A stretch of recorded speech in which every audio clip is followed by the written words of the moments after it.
ధనం ధ్యాయేత్ సర్వవిఘ్నోపశాంతయే. మాలాం గుండీంచడమరుం శూలం శంఖం సుదర్శనం దదానం భక్తవరదం దత్తాత్రేయం నమామ్యహం. హరి ఓం. పరమేశ్వర స్వరూపమైన సభకి నమస్కారం. సభాయై నమః. ఇప్పటికే చాలా కాలాతీతం అయింది. మిమ్మల్ని అందరినీ చాలా ఇబ్బంది పెట్టేంటి ఆలోచన అయితే నాకు లేదు. 4 జ్యోతిర్లింగాల గురించి కూడా కథ ఎక్కడా కూడా పోకుండా వేగంగా చెప్పుకునే ప్రయత్నం చేద్దాం.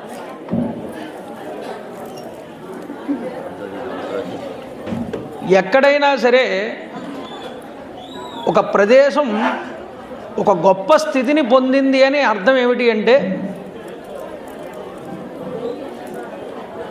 అక్కడ తీర్థం ఉండాలి, క్షేత్రం ఉండాలి, గురు సన్నిధి ఉండాలి. ఆ 3 ఈరోజు నాకు ఇక్కడ కనిపించాయి. ఒకటి, గురువును సత్కరించారు. 2, గురు పాదాలని సేవించి ఆ తీర్థాన్ని స్వీకరించారు. అది తీర్థమే, అది క్షేత్రంలో చేశారు. అందువల్ల ఈ 3 జరగడం వల్ల ఈ 12 జ్యోతిర్లింగ యాత్ర, ఈ యాగం అన్నీ కూడా పరిపూర్ణతను సంతరించుకున్నాయి. ఇక్కడ ఇందులో ఎటువంటి సందేహం లేదండి. యద్వేదాత్ ప్రభు సంహితం దది కథా శబ్ద ప్రదానాచ్చిరం యస్య అర్ధ ప్రవణాత్ పురాణ వచనాత్ ఇష్టం సుహృత్ సంహిత. వేదం ఉన్నదే మనిషికి ఆర్డినెన్స్ వేస్తుంది. సత్యం వద, ధర్మంచర, మాతృదేవోభవ, పితృదేవోభవ. నువ్వు ఇలా ఆచరించాలి, ఇలా ఆచరిస్తేనే నువ్వు ఉద్ధరించబడతావని చెప్తుంది. కరాఖండిగా నొక్కి చెప్తుంది. అంటే రాజు లాంటిదండి వేదం. ఆ వేదాన్ని ఏదో వీడిని అధికారం చెలాయించి చెప్తే వీడు వినడేమోనని పురాణం దగ్గరకు వచ్చేటప్పటికి పురాణం స్నేహితుడిలాగా చెప్తుందిట. ఒరే, ఇలా చేయిస్తే పాడైపోతావు, ఇలా చేయకూడదు, ఇలా బ్రతకాలి. హరిశ్చంద్రుడు సత్యాన్ని పట్టుకున్నాడు చూడు, రామచంద్ర ప్రభు ధర్మాన్ని పట్టుకున్నాడు చూడు, ఉద్ధరించబడతావురా అని. ఇలాగా మహాపురుషుల్ని అన్వయం చేస్తూ పురాణం మనకి చూపిస్తుంది ఇలా బ్రతకాలి అని. కాబట్టి వేదం వేరు, పురాణం వేరు కాదండి. ఈ పురాణమే తేల్చి చెప్పింది. అందువల్ల మహోత్కృష్టమైనటువంటి గురువుల యొక్క సన్మానం. అందులో నేనంతటి వాడిని, నేను చాలా చిన్నవాడిని. ఆశీర్వచనం తీసుకున్నాను వీళ్ళందరి దగ్గర, నేను అంతే. చూడండి, నిన్నటి రోజు చెప్పుకున్నాం కాశీక్షేత్రం గురించి.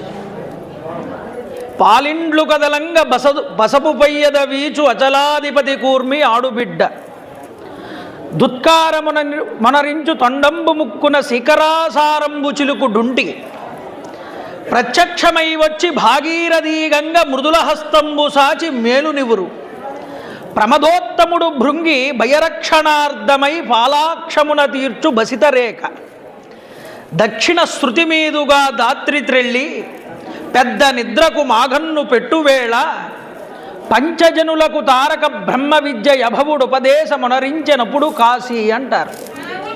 కాశీక్షేత్రంలో ఏదైనా ఒక జీవుడు శరీరాన్ని విడిచిపెడుతున్నాడు అంటే పరమేశ్వరుడు వాడి చెవులో తారకనామాన్ని ఉపదేశిస్తాడు. నిన్నటి రోజు చెప్పుకున్నాం మనం. గంగాదేవి వచ్చి వాడి శరీరం చెమటలు పట్టేస్తూ ఉంటే ఆపాదమస్తకం తన చేతితో నిమురుతుందిట. చల్లటి గాలిలు వీసేలా చేస్తుంది. ఆ జీవుడు ప్రాణోత్క్రమణం అయిపోయేటప్పుడు శరీరం విడిచిపెట్టేస్తూ ఊపిరి అందక ఎగ ఊపిరి పీలుస్తూ ఉంటే వాడికి ముక్కు దగ్గర తొండం తీసుకొచ్చి పెట్టి గణపతి కాస్త ఆ గాలి అందేలా చేస్తూ ఉంటాడట.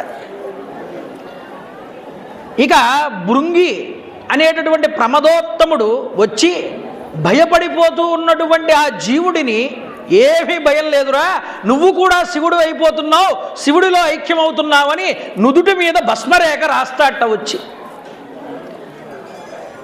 దక్షిణ శృతి మీదుగా దాత్రి త్రెళ్ళి, ఎవడైతే శరీరాన్ని విడిచిపెట్టి దక్షిణముఖంగా పోతాడే అలా దక్షిణముఖంగా వెళ్ళనివ్వకుండా శాశ్వత నిద్రకి ఉపక్రమిస్తున్నటువంటి జీవుణ్ణి తారకనామం అనేటటువంటి దాన్ని చెప్పి ఆ సమయంలో పరమేశ్వరుడు అక్కడికి వచ్చి చెవిలో తారక మంత్రం ఉపదేశించి ఆయనలోకి కలుపుకుంటున్నాడు. అలాంటి కాశీక్షేత్రం మహోత్కృష్టమైనటువంటి క్షేత్రం. నిన్నటి రోజు చెప్పుకున్నాం మనం. ఈరోజు అంటున్నారు కాశీ ఎంత గొప్పదో అంతటి సమానమైనటువంటి క్షేత్రం గురించి చెప్తున్నారు.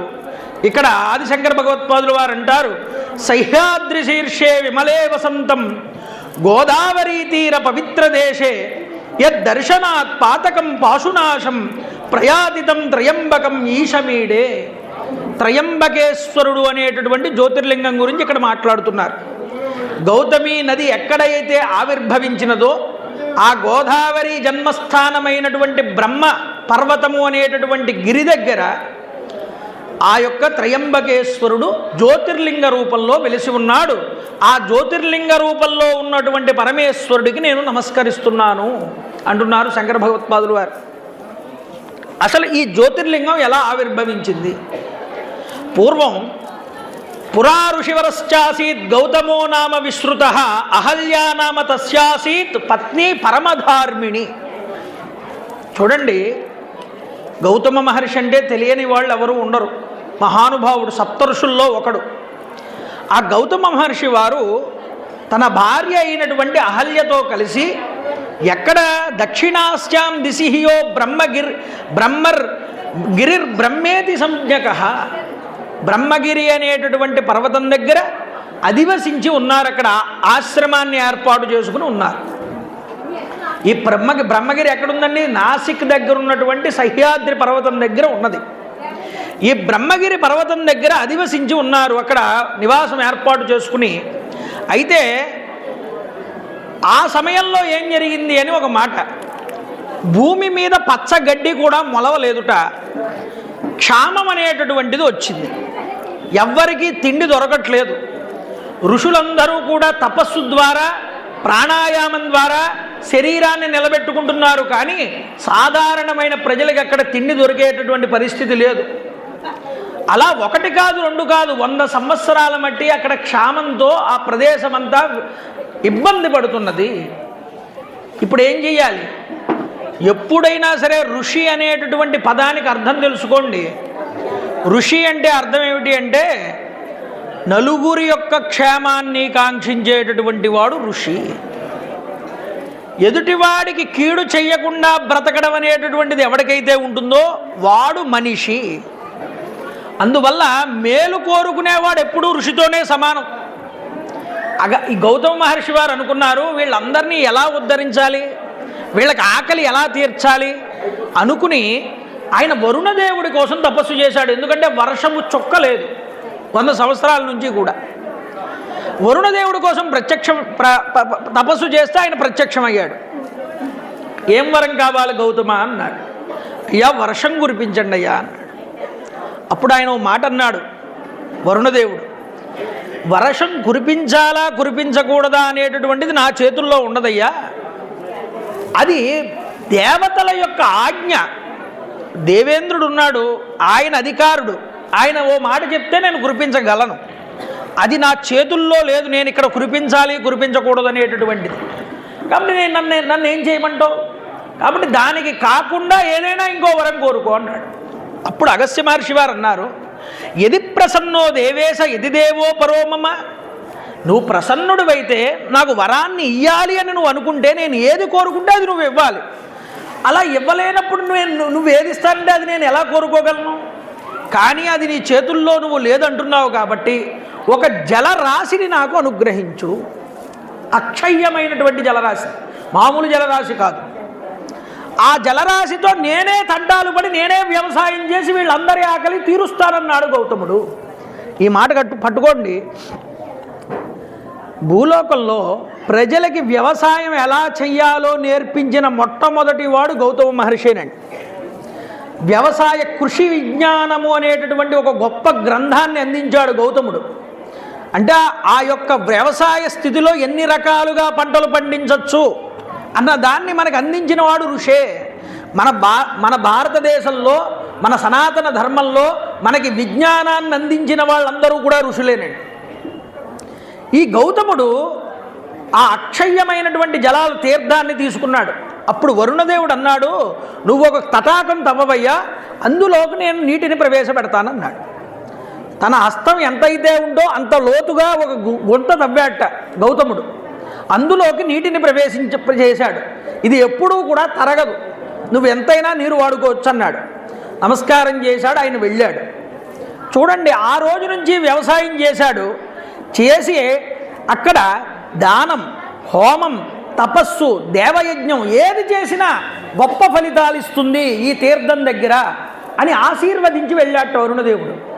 ఇప్పటికీ మనం త్రయంబక క్షేత్రం వెళ్తే అక్కడ అగస్త్య గౌతమ తీర్థము అని ఒకటి ఉన్నది. ఈ గౌతమ తీర్థం దగ్గరే స్వామివారు మొట్టమొదట అక్కడ వరుణదేవుణ్ణి మెప్పించి ఆ యొక్క తీర్థాన్ని ఏర్పాటు చేశారు. అయితే మీరు చూడండి, ఎక్కడైతే మహాత్ములు ఉంటారో వాళ్ళని ఎప్పుడూ కూడా మనం సేవించాలి. మహాత్ముల్ని సేవించడం వల్ల ఏమొస్తుంది? గొప్ప జ్ఞానం వస్తుంది. అదే దుర్మార్గులతో స్నేహం చేసామనుకోండి, మనం కూడా దుర్మార్గుల కిందే మారతాం. దీనికి ఒక ఉదాహరణ చెప్తాడు వ్యాసుడు ఇక్కడ. ఏమంటాడంటే, రే నువ్వు సింహాన్ని కనుక సేవిస్తే నీకు ముత్యాలు దొరుకుతాయి దాని దగ్గర. అదే ఏ గుంటనక్కునో సేవించావే అనుకో, ఎముకలు బొక్కలు తప్ప అక్కడ నీకేమీ దొరకవు అంటాడు. అంటే మీరు గట్టిగా పట్టుకోండి, సింహం దగ్గర సేవించడం అంటే సింహం లాంటి వ్యక్తులను నువ్వు సేవించాలి. సింహం ఏం చేస్తుంది? అది ఏది పడితే ఆ మాంసం తినదు. ఏనుగు యొక్క కుంభస్థలాన్ని బద్దలగొట్టి దానికి ఆ మాంసాన్ని తీసుకుంటుంది. ఆ మాంసాన్ని తిన్నప్పుడు ఆ ఏనుగు కుంభస్థలంలో ఉన్న ముత్యాలు దీని గోరికి చిక్కుకుని అవి కింద గృహలో వదిలిపెడితే అలాంటి ముత్యాలు నువ్వు ఏరుకోవచ్చు. అంటే మహాత్ముల్ని సేవిస్తే వాళ్ళు చెప్పేటటువంటి ఆణిముత్యాల్ని నువ్వు స్వీకరిస్తే, వాటిని పాటిస్తే నువ్వు గొప్పవాడివి అవుతావు. ఇప్పుడు గౌతముడు ఒక గొప్ప స్థితిని పొంది ఇక్కడ వ్యవసాయాన్ని ప్రారంభించి ఎందరియో ఋషులందరికీ తాను ఆశ్రయభూతుడయ్యాడు. ఎంతోమంది ఋషులు ఈరోజు జలాలు లేక ఇబ్బంది పడుతున్నారు. ఒక తపస్సు చేయాలన్నా, ఒక మంత్రం చెప్పాలన్నా, ఒక కార్యం చేయాలన్నా నీరు కావాలిగా. ఋషులందరూ ఏం చేశారంటే, ఆ మహానుభావుడైనటువంటి గౌతముడు గొప్పదైనటువంటి తపస్సు చేసి నీటిని సంపాదించాడు. ఆయన మనకి ఆశ్రయభూతుడు, ఆయన దగ్గరికి వెళ్దామని అందరూ కూడా ఆయన్ని సేవించారు. అయితే చూడండి, ధాన్యము ఎవలు నీవార ధాన్యం అనేటటువంటి ధాన్యాల్ని పండిస్తున్నట్ట గౌతమ మహర్షి వారు. పుష్పాలు, ఫలాలు అన్నీ కూడా పండడం ప్రారంభమయ్యాయి ఆ ప్రదేశంలో. గౌతముల వారు పండిస్తున్నారు. అయితే పశుపక్షాది ఇతర జీవులు కూడా గౌతముడి యొక్క ఆశ్రమాన్ని ఆధారం చేసుకున్నాయి. ఇంకెక్కడ చూసినా క్షామమే. ఒక్క గౌతముడి ఆశ్రమం యొక్క చుట్టుపక్కల ప్రాంతాలన్నీ సుభిక్షంగా కనిపిస్తున్నాయి. కాబట్టి చూడండి, ఇక్కడికి భార్యాపుత్రులతో శిష్యులతో కూడా కలిసి చాలామంది ఋషులు వచ్చి చేరారు. శుభకర్మలన్నీ కూడా అక్కడ చేస్తున్నారు. చేస్తూ ఉండగా ఒకనాడు గౌతముడు ఈ ఋషులున్నటువంటి ప్రదేశంలో వాళ్ళందరికీ రోజు అన్నం వండి వడ్డింపచేసి వాళ్ళ ఆకలి తీరుస్తూ ఉండగా పొద్దున్నే లేచి గౌతముడు శిష్యుల్ని పిలిచాట. ఒరే నాయనా, నేను ఏర్పాటు చేసినటువంటి తీర్థం దగ్గరికి వెళ్ళి నీళ్లు తీసుకురండి, పూజ ప్రారంభం చేద్దామన్నాడు. అప్పుడు ఈ గౌతముడి యొక్క శిష్యులందరూ కూడా కాస్త ఈ కడవలు ఇవన్నీ కూడా పట్టుకుని బయలుదేరారు. వీళ్ళు వెళ్ళేటప్పటికి ఏం జరిగిందంటే, అక్కడ మిగతా ఋషుల యొక్క భార్యలందరూ కూడా తీర్థం దగ్గర ఉన్నారు. చూడండి, కొంతమంది స్వభావం ఎలా ఉంటుందంటే, మనము ఆశ్రయం ఇచ్చిన తర్వాత వాళ్ళు మనకు యజమానులు అయ్యేలా ప్రవర్తిస్తూ ఉంటారు. ఇక్కడ ఇలా జరిగింది. ఇక్కడ ఈ యొక్క మిగతా ఋషుల భార్యలందరూ కూడా అక్కడ ఉన్నారు. అక్కడ ఉంటే వీళ్ళందరూ వచ్చి కడవలతో ఈ శిష్యులందరూ మేము నీళ్లు పట్టుకోవాలమ్మా, ఒక్కసారి పక్కకుంటారా అన్నారు. వాళ్ళకి చాలా ఇన్సల్టింగ్ కింద అనిపించింది వీళ్ళు ఇలా అడిగితే. వాళ్ళు అంటున్నారు, మేము ఋషిపత్నులం, మమ్మల్ని మీరు పక్కకి తప్పుకోండి అని అంటారేమిటి? మేము స్నానం చేసి మేము నీరు తీసుకుని వెళ్ళాక అప్పుడు మీరు నీళ్లు తీసుకువెళ్ళండి. ఈ మాత్రం ఇంకిత జ్ఞానం మీకు తెలియదా? మీ గురువు గారు మీకు ఇదే నేర్పారా అని గౌతమ శిష్యుల్ని నిందించారు ఈ బ్రాహ్మణ పత్నులు. మిగతా వాళ్ళందరూ కూడా పాపం వాళ్ళు బెక్క చచ్చిపోయి ముఖాన్ని చిన్నగా పెట్టుకుని వెళ్ళారు. వెళ్ళి గురువు గారికి చెప్దాం ఈ విషయం, ఇలాగా మనమే ఆశ్రయం ఇచ్చి మన గురువు గారి దగ్గరే వాళ్ళ చేత మనం తిట్లు తినాల్సి వస్తుంది అని వెళ్తే అహల్యాదేవి ఆపింది వీళ్ళందరినీ. ఎందుకురా ఇలా ఉన్నారేమైంది అంటే, బ్రాహ్మణ పత్నులు మిగతా ఋషిపత్నులు మమ్మల్ని ఇలా అన్నారండి అంటే, ఇది గురువుగారి దాకా తీసుకువెళ్ళకండి, ఒక పని చేయండి, ఇలా రండి, కడవ నాతో రండి, నేను ఇప్పిస్తాను నీళ్ళని ఆవిడొచ్చింది. ఆవిడొచ్చేటప్పటికి ఏమైంది అంటే, వీళ్ళందరూ కూడా వస్తున్నటువంటి అహల్యాదేవిని చూశారు. ఆవిడేమనుకుంది అంటే, ఇప్పుడు వీళ్లతో చర్చ పెట్టుకుంటే అనవసరంగా ఏదో మనం గొడవ పెట్టుకున్నట్లు ఉంటుంది, వీళ్లతో మనం ఏమీ మాట్లాడకూడదు, మనం చేయవలసింది ఏమిటి, ముందు పూజా కార్యక్రమానికి నీళ్లు తీసుకువెళ్ళాలి. కాబట్టి ఆవిడ గబ శిష్యుల్ని పైన ఉండమని చెప్పి ఆ మెట్లు కిందకి దిగి వచ్చి ఆవిడ వేగంగా నీళ్లు ముంచుకుని వాళ్ళతో మాట్లాడకుండా పైకి వెళ్ళి, మాట్లాడితేనేమో ఒకటంట, మాట్లాడకుండా వెళ్ళిపోతే ఈ ఋషిపత్నులందరూ మళ్ళీ గుమ్ముగూడారటండి. గుమ్ముగూడి వీళ్ళు అనుకున్నా, చూసావా అక్క ఎంత పొగరో చూసావా, మనం ఏదో చేతకాని వాళ్ళం కింద, వీళ్ళ చేతుల కింద మనం కాళ్ళ కింద బ్రతుకుతున్న వాళ్ళ కింద చూస్తోంది అహల్య మనందరినీ కూడా. కనీసం ఎంత పొగరో చూసావా, కనీసం ఎలా ఉన్నారక్కయ్యా అని కూడా పలకరించలేదు. వచ్చి పలకరించకుండా ఈరోజు ఈ యొక్క నీటిని అంతటినీ కూడా పట్టుకుని వెళ్ళిపోయి మనల్ని చులకన చేసి చూసింది.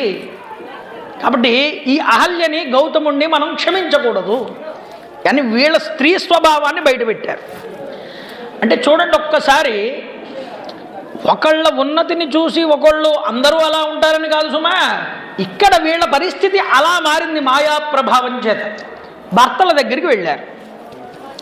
భర్తల దగ్గరికి వెళ్ళి అన్నారు, చూసారా మీరేమైనా మీకు తపస్సు చేస్తారు, గౌతముడు తపస్సు చేస్తారు, కానీ ఆయనకి మీకు తేడా ఏమిటో తెలుసా అన్నారు.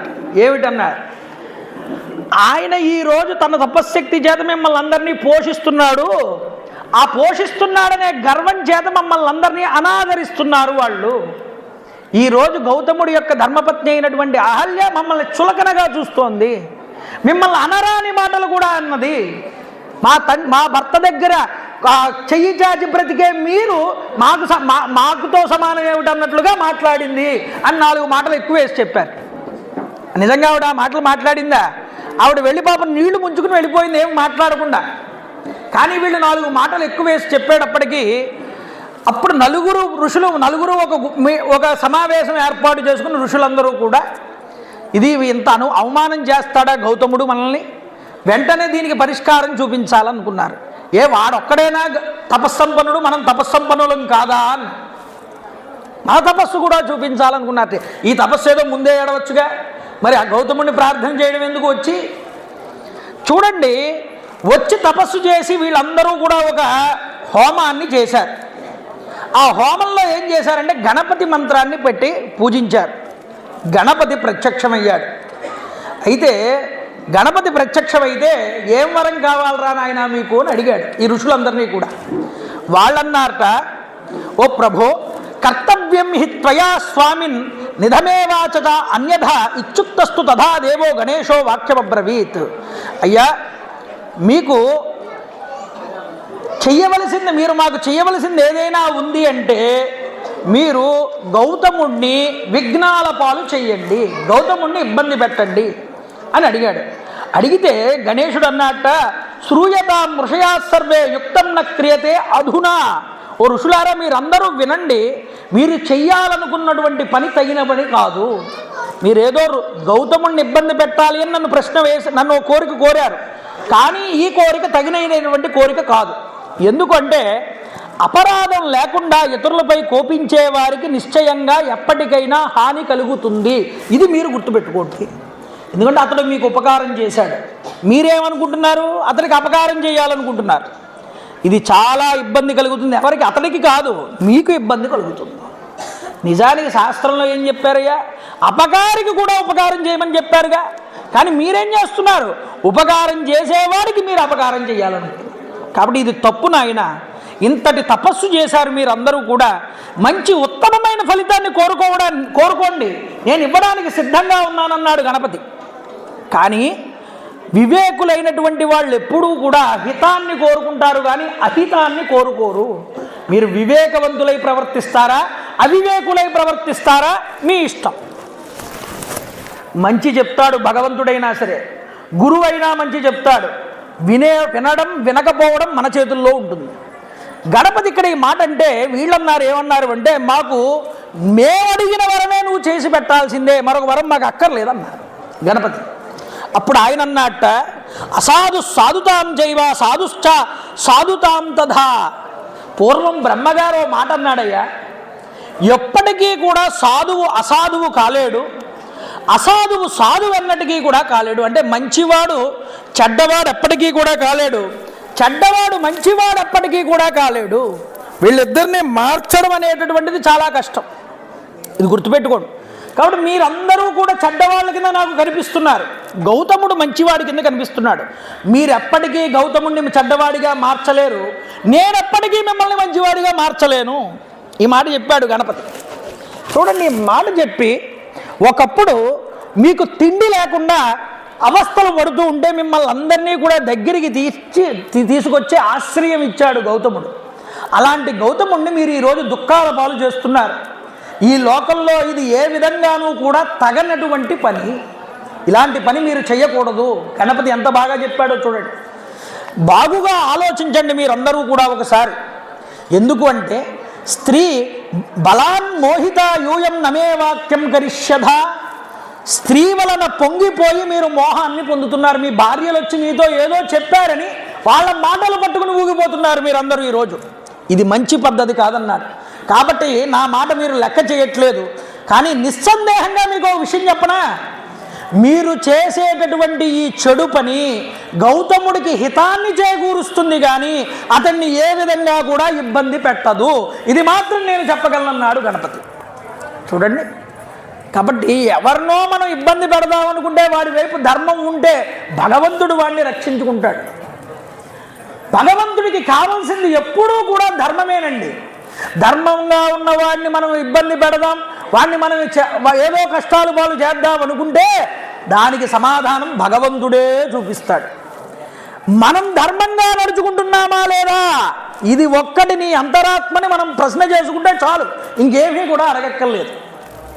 సారపు ధర్మమున్ విమల సత్యము పాపము చేత బొంగుచే. ఎవడైతే ధర్మం జరుగుతున్నప్పుడు అధర్మం జరుగుతున్నప్పుడు ధర్మంగా ఇది తప్పు అని ఖండించకపోతే సభలో, ఆ ఖండించని వాడు కూడా అధర్మం చేసినట్లే. ఈరోజు నేను ధర్మం చెప్పాలి కాబట్టి ఇక్కడ నిలబడి మీ అందరికీ ధర్మం చెప్తున్నాను. వింటారా మీ అదృష్టం, ఒకవేళ వినకపోతే దాని ప్రతిఫలితాన్ని మీరు అనుభవించక తప్పదు. ఇది బాగా గుర్తుపెట్టుకోండి. దైవం కూడా వరం ఇచ్చేటప్పుడు ధర్మం చెప్తాడు, ఒరే నువ్వు తప్పు చేస్తున్నావు, వరం ఇస్తాను తప్పేం లేదు, కానీ ఆ వరం నిన్ను ముంచుతుంది కానీ అవతల వాడిని ముంచదు. ఇది చెప్పి సరే అయినా సరే గణపతి మాట లెక్క చేయలేదుట. ఈ ఋషులు ఎవరు, మాకు నువ్వు ఇవ్వాలనుకున్న మేము అడిగిన వరవే నువ్వు ఇవ్వాలన్నారు. మీరు కోరిన దాన్నే నేను చేస్తాను, అయితే ఆ పైన జరగవలసిందంతా జరిగి తీరుతుందన్నారట గణపతి. ఏం చేశారన్నారు, ఈ దుష్టమైనటువంటి ఋషులందరూ కూడా ఒక చోట చేరి ఈ వరప్రభావం ఎప్పుడు జరుగుతుందా అని ఎదురు చూస్తున్నారు. గణపతి ఆశీర్వాదం చేసి వెళ్ళాడు. ఒకరోజు గౌతముడి యొక్క పంట పొలంలో ఒక ఆవు వచ్చింది, బక్క పల్చగా ఉంది ఆ ఆవు. ఎవరు ఈ ఆవు అన్నారు, గణపతే ఆవు రూపంలో వచ్చాడు. ఈ ఆవు వచ్చి ఏం చేస్తోంది, ఈ యవధాన్యాన్ని అంతటినీ కూడా తింటోంది. గౌతముడు చూసి అరే రే ఆవు వచ్చి తినేస్తోంది ధాన్యాన్ని అంతటినీ అని చేతిలో 4 గడ్డి పరకలు తీసుకున్నట్టండి. కర్ర కూడా తీసుకోలేదు ఆయన. చూడండి ఎంత గొప్ప విశేషం ఇక్కడ. 4 గడ్డి పరకలు తీసుకుని అన్న అన్న అంటూ ఇలా ఒకసారి విదిలించాట ఆ ఆవు మీదకి. అది గాలికి తాకిడికి వెళ్ళి ఆ గడ్డి పరక వెళ్ళి ఆవుకి తగిలిందిట. అలా వెళ్ళి వెంటనే ఆవు కింద పడి చచ్చిపోయింది. చూడండి ఎంత ఆశ్చర్యం. ఆఖరికి గౌతముడు అంతటి వాడు కూడా ఆశ్చర్యపోయాడు. పోయి కింద పడిపోయాట. ఒక్కసారి అహల్యని గట్టిగా పిలిచాట. వీళ్ళందరూ పక్కన దాక్కుని ఉన్నారు. ఋషులందరూ ఎప్పుడు విఘ్నేశ్వరుడు విఘ్నాన్ని కలిగిస్తాడా మనం రెచ్చిపోదామా అని వీళ్ళందరూ పరిగెత్తుకుంటూ వచ్చారు. ఋషులందరూ కూడా అయ్యయ్యయ్యో గౌతముడు ఎంత పని చేశాడో, గోహత్య చేశాడు ఈరోజు గౌతముడు అని అందరూ కూడా నిందిస్తున్నారు. చూడండి గౌతముడికి కూడా ఆశ్చర్యం వేసింది, ఏమిటి ఇలా జరిగింది అని.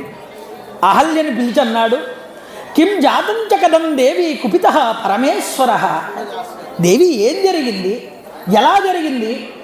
ఈరోజు పరమేశ్వరుడు నా మీద కోపించి ఉండి ఉంటాడు, లేకపోతే ఏమిటి, ఎక్కడికి పోవాలి నేను? ఈరోజు గోహత్య అనేటటువంటిది సంక్రమించింది నా చేతి నుండి అని బాధపడుతున్నాడు. కనీసం నేను ఒక గడ్డి పరకతో కొట్టాను కదా, అది ఎలా చనిపోయిందని ఆలోచించలేదు. నేను గడ్డి పరక విసరడం వల్ల అది చచ్చిపోయింది, నేను గోహత్య చేశాననే పశ్చాత్తాపాన్ని పొందాడు, నిజానికి తాను ఆ పని చెయ్యకపోయినా గౌతముడు. చూడండి, యతస్మిన్ అంతరే విప్రో గౌతమం పర్యవర్త్యయన్. ఒక్కసారి వాళ్ళందరూ బ్రాహ్మణులందరూ వచ్చి నిందించి పీడించారట గౌతముణ్ణి, అతని భార్యని, ఇద్దరిని కూడా. అయితే శిష్యుల్ని కూడా తిట్టారట. తిట్టంటున్నారు, ముఖం న దర్శనీయం తే గమ్యతామితి. ఓ గౌతమ, నీ ముఖం ఎవరూ కూడా చూడకూడదు ఇక మీద అన్నారు. ఎందుకు చూడకూడదంటే నువ్వు గోహత్య చేశావు. ఎవడైనా గోహత్య చేస్తే వాడి ముఖాన్ని ఎవరూ చూడకూడదు, అది మన శాస్త్రంలో చెప్పిన మాట. కానీ ఇక్కడ గౌతముడు కావాలని చేయలేదు, కావాలని చేయించారు వీళ్ళు వెనకాల నుంచి. ఇది అంతా కూడా వీళ్ళు అంటున్నారు, నీ ముఖం చూడకూడదు, నువ్వు ఇక్కడి నుంచి పో అన్నారు. ఎవడైతే ఆశ్రయం ఇచ్చాడో ఆయన ఏమనాలి, ఒరే నేను మీకు ఆశ్రయం ఇచ్చానా, మీరు నాకు ఆశ్రయం ఇచ్చారా అని అడగాలి. కానీ గౌతముడు అలా అడగలేదు. చూడండి ఎంత ధర్మాత్ముడో ఇక్కడ గౌతముడు. గోహంతకుడి ముఖం చూస్తే వెంటనే కట్టుబట్టలతో స్నానం చేయాలి, రండి మనందరం స్నానం చేద్దామన్నారు ఆ ఋషులందరూ కూడా. ఇంకా అవమానించారు ఈ గౌతముడు. నువ్వు ఈ ఆశ్రమంలో ఉన్నంత వరకు కూడా ఇక్కడికి దేవతలు రారు, పితృదేవతలు రారు, మేము ఇచ్చేటటువంటి హవ్యకవ్యాలు వాళ్ళు స్వీకరించరు, కాబట్టి నువ్వు ఇక్కడ ఉంటే మా అనుష్ఠానాలకి దెబ్బ పడుతుంది, నువ్వు వెళ్ళిపో. నిజంగా మనలాంటి వాడైతే ఏమంటాడు, మీరే పోండి నా ఇంట్లోంచి అంటారు అనాలి. కానీ గౌతముడు ఆ మాట అల్లెదిపాడు. అయితే చూడండి, ఆలస్యం చేయొద్దన్నారు వాళ్ళందరూ కూడా రాళ్ళు తీసుకుని గౌతముడి మీద, అహల్య మీద విసిరారు, ఇబ్బంది పెట్టారు గౌతముడిని. తాడితో భర్సిద్రో దృష్టై గౌతమో గిరమబ్రవీత్. ఆ దుష్టులందరి చేత కొట్టబడి పీడించబడి గౌతముడు వెంటనే వాళ్ళందరికీ ఒక నమస్కారం చేసి, అయ్యా మునులారా, నేను ఇక్కడి నుంచి వెళ్ళిపోతాను, నన్ను మీరేం అనవద్దు, వేరొక చోట నేను వెళ్ళి నివసిస్తానని పలికాడు.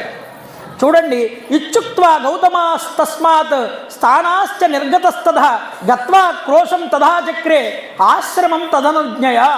గౌతముడు ఆ విధంగా పలికి ఆ స్థానాన్ని విడిచిపెట్టి వాళ్ళ అనుమతి తీసుకుని ఈ ఆశ్రమం నుంచి ఒక క్రోసు దూరం ముందరికి వెళ్ళిపోయి అక్కడ ఒక ఆశ్రమం ఏర్పాటు చేసుకుని భార్యా శిష్యులతో కలిసి అక్కడ నివసించడం మొదలుపెట్టాడు. అయితే చూడండి, అక్కడ నివసిస్తే సరిపోతుందిగా. 15 రోజులు గడిచింది. 15 రోజులు గడిచినా ఈయన మనసులో లేదు గౌతముడి మనస్సు. అయ్యయ్యో, నేను ఒక గోవుని చంపానే, ఈ పాపానికి ప్రాయశ్చిత్తం ఏమిటో కదా, ఇంతలా నేను ఎప్పుడూ కూడా ఇది నాకు జరగలేదు అని తనలో తాను కుమిలిపోయాడు గౌతముడు. కుమిలిపోయి ఏం చేశాడో తెలుసా అండి, మళ్ళీ ఋషుల దగ్గరికి వచ్చాడు.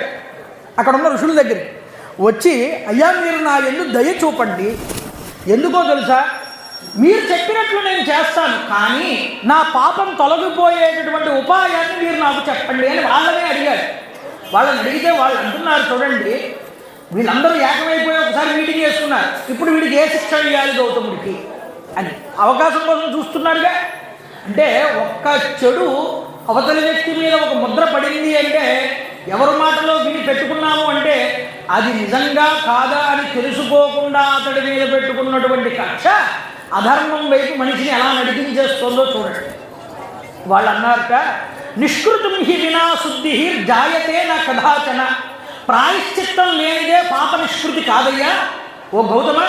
కాబట్టి నీ శరీరం శుద్ధవ్వాలంటే, గోవును చంపిన పాపం పోవాలి అంటే నువ్వు ప్రాయశ్చిత్తం చేసుకో. ఏం చేయాలో తెలుసా, దీనికి 2 ఉపాయాలు ఉన్నాయన్నారు. నీ ఇష్టం, నువ్వు ఏది తీసుకున్నా పర్వాలేదు.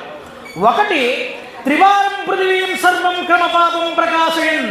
3 సార్లు నువ్వు భూమండలం చుట్టూ ప్రదక్షిణ చెయ్యాలి. ప్రదక్షిణ చేస్తూ నువ్వు ఏ ఊరు వెళ్తున్నావో ఆ ఊర్లో అందరికీ నేను గోహత్య చేసిన వాడిని, నేను గోపాతకం చేసిన వాడిని అని చెప్పుకోవాలి. ఇలా చెప్పుకుంటూ భూమి చుట్టూ 3 సార్లు తిరిగి రావాలి. ఇది నువ్వు చేయాల్సిన మొదటి పని. అనంతరం ఇక్కడికి వచ్చి నువ్వు ఒక నెల రోజుల పాటు ఒక వ్రతాన్ని ఆచరించాలి. ఆచరించి ఆ నెల రోజులు పూర్తయిన తర్వాత శతమేకోత్తరం చైవ బ్రహ్మణోస్య గిరేస్తథా. ఈ బ్రహ్మగిరికి 101 సార్లు ప్రదక్షిణం చెయ్యాలి. ఈ పర్వతానికి అంతటికీ కూడా ఇలా చేస్తే నీకు పాపం నిష్కృతి అవుతుంది. లేదా గుర్తుపెట్టుకో, గంగాజలాన్ని తేవాలి, తెచ్చి భూమి మీద 1,000,000 పార్థివలింగాలు చేసి ఈ పార్థివలింగాలను నువ్వు సేవించాలి. అంటే అదైనా చేయాలి, ఇదైనా చేయాలి. గంగలో స్నానం చేసి ఈ పర్వతానికి 11 మార్లు ప్రదక్షిణ చెయ్యాలి. అనంతరం పార్థివలింగాలని 100 కడవలతో అభిషేకం చేస్తే నీకు పాప నిష్కృతి అనేటటువంటిది కలుగుతుంది. ఇది చెప్పారు. అప్పుడు ఆయన అన్నాడు, తప్పకుండా నేను 1,000,000 పార్థివలింగాలను పూజిస్తాను, మాటిచ్చాడు. ఈ గిరి చుట్టూ 11 సార్లు తిరుగుతాను, గంగాదేవితో అభిషేకం చేస్తాను ఈ పార్థివలింగాలన్నింటికి, నన్ను అనుగ్రహించండి అన్నాడు. కాబట్టి బ్రాహ్మణులారా, ఈ విధంగా గౌతమ మహర్షి భార్యతో కూడి శివుడు ప్రసన్నుడయ్యేంత వరకు తాను తపస్సు చేయడం ప్రారంభం చేశాడు. సూతుడు సౌనకాది మునులందరికీ చెప్తున్నాడు. అప్పుడు ఏం జరిగిందో చెప్తున్నారు వినండి. అద ప్రసన్నతో శివో వరం బ్రూహి మహామునే. స్వామి దయాళు పరమేశ్వరుడు గౌతముడికి సాక్షాత్కరించారు. సాక్షాత్కరిస్తే ఆయన అంటున్నారు పరమేశ్వరుడు, ప్రసన్నోహం సభక్త్యాచ ఇత్యుక్త్వా కృపానిధి. ఓ మహర్షి, నీ గొప్ప భక్తికి నేను ప్రసన్నున్నయ్యానయ్యా, చూడండి వరాన్ని కోరుకో అన్నారు. అంటే గౌతముడు అన్నాడండి, ఓ దేవా, మీరు నన్ను అనుగ్రహిస్తే నేను చేసిన పాపాన్ని మీరు నా నుండి తీసివేయండి, ఇది కోరుకున్నాడు. నిజానికి అతడు పాపం చేశాడా అది పరమేశ్వరుడికి తెలియదా? అప్పుడు పరమేశ్వరుడు మాట్లాడుతున్నాడు చూడండి. ధన్యోసి కృతకృత్యోసి నిష్పాపోసి సదామునే ఏతైర్దృష్టై కిలత్వం చలితో అసి అఖిలాత్మభి. అయ్యా గౌతమ, ఏమీ తెలియని వాళ్ళ మాట్లాడుతున్నావు ఏమిటయ్యా, నువ్వు ధన్యుడివయ్యా అన్నట్టు పరమేశ్వరుడు గౌతమ, నువ్వు ధన్యుడివి, కృతార్థుడివి, నువ్వు సర్వకాలముల యందు కూడా పాపరహితుడివి.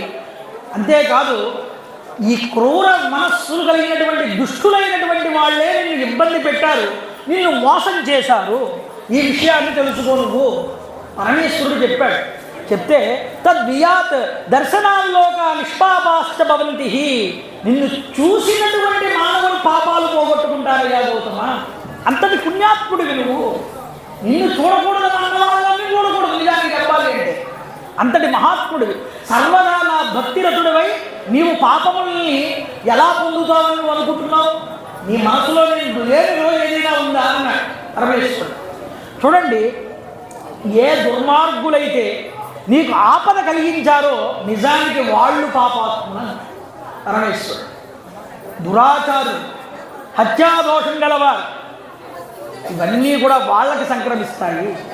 నిజానికి ఒక మాట చెప్పరా, వాళ్ళు కృతజ్ఞులు, నీ నుంచి ఉపకారం పొంది నిన్ను మోసం చేశారు వాళ్ళు. నిజానికి వాళ్ళ మొహాలు చూస్తే పాపం చుట్టుకుంటుందయ్యా గౌతమ. ఇంత వివరణ ఇవ్వాల్సిన అవసరం లేదు పరమేశ్వరుడికి. కానీ ఆయన ఎందుకు ఇస్తున్నాడు అంటే వాళ్ళు చేసిన పని పరమేశ్వరుడికి అంత అసహ్యాన్ని కలిగించాడు. కాబట్టి గౌతముడిని అంతలా పొగిడాడు. అంతేకాకుండా ఇక్కడ చూడండి, బ్రాహ్మణులు చేసిన దుశ్చేష్టలన్నింటినీ కూడా వివరంగా చెప్పారు. నేను ఇలా మోసం చేశారు వాళ్ళు అని పరమేశ్వరుడు చెప్పాడు. అప్పుడు గౌతముడు అంటున్నట్ట 2 చేతులు ప్రణమిల్లి, అయ్యా ఋషిభిస్తస్మై మహేశాన ఉపకార కృతో మహాన్. మహానుభావ, ఈ ఋషులు నాకు ఉపకారమే చేశారయ్యా అన్నాడు.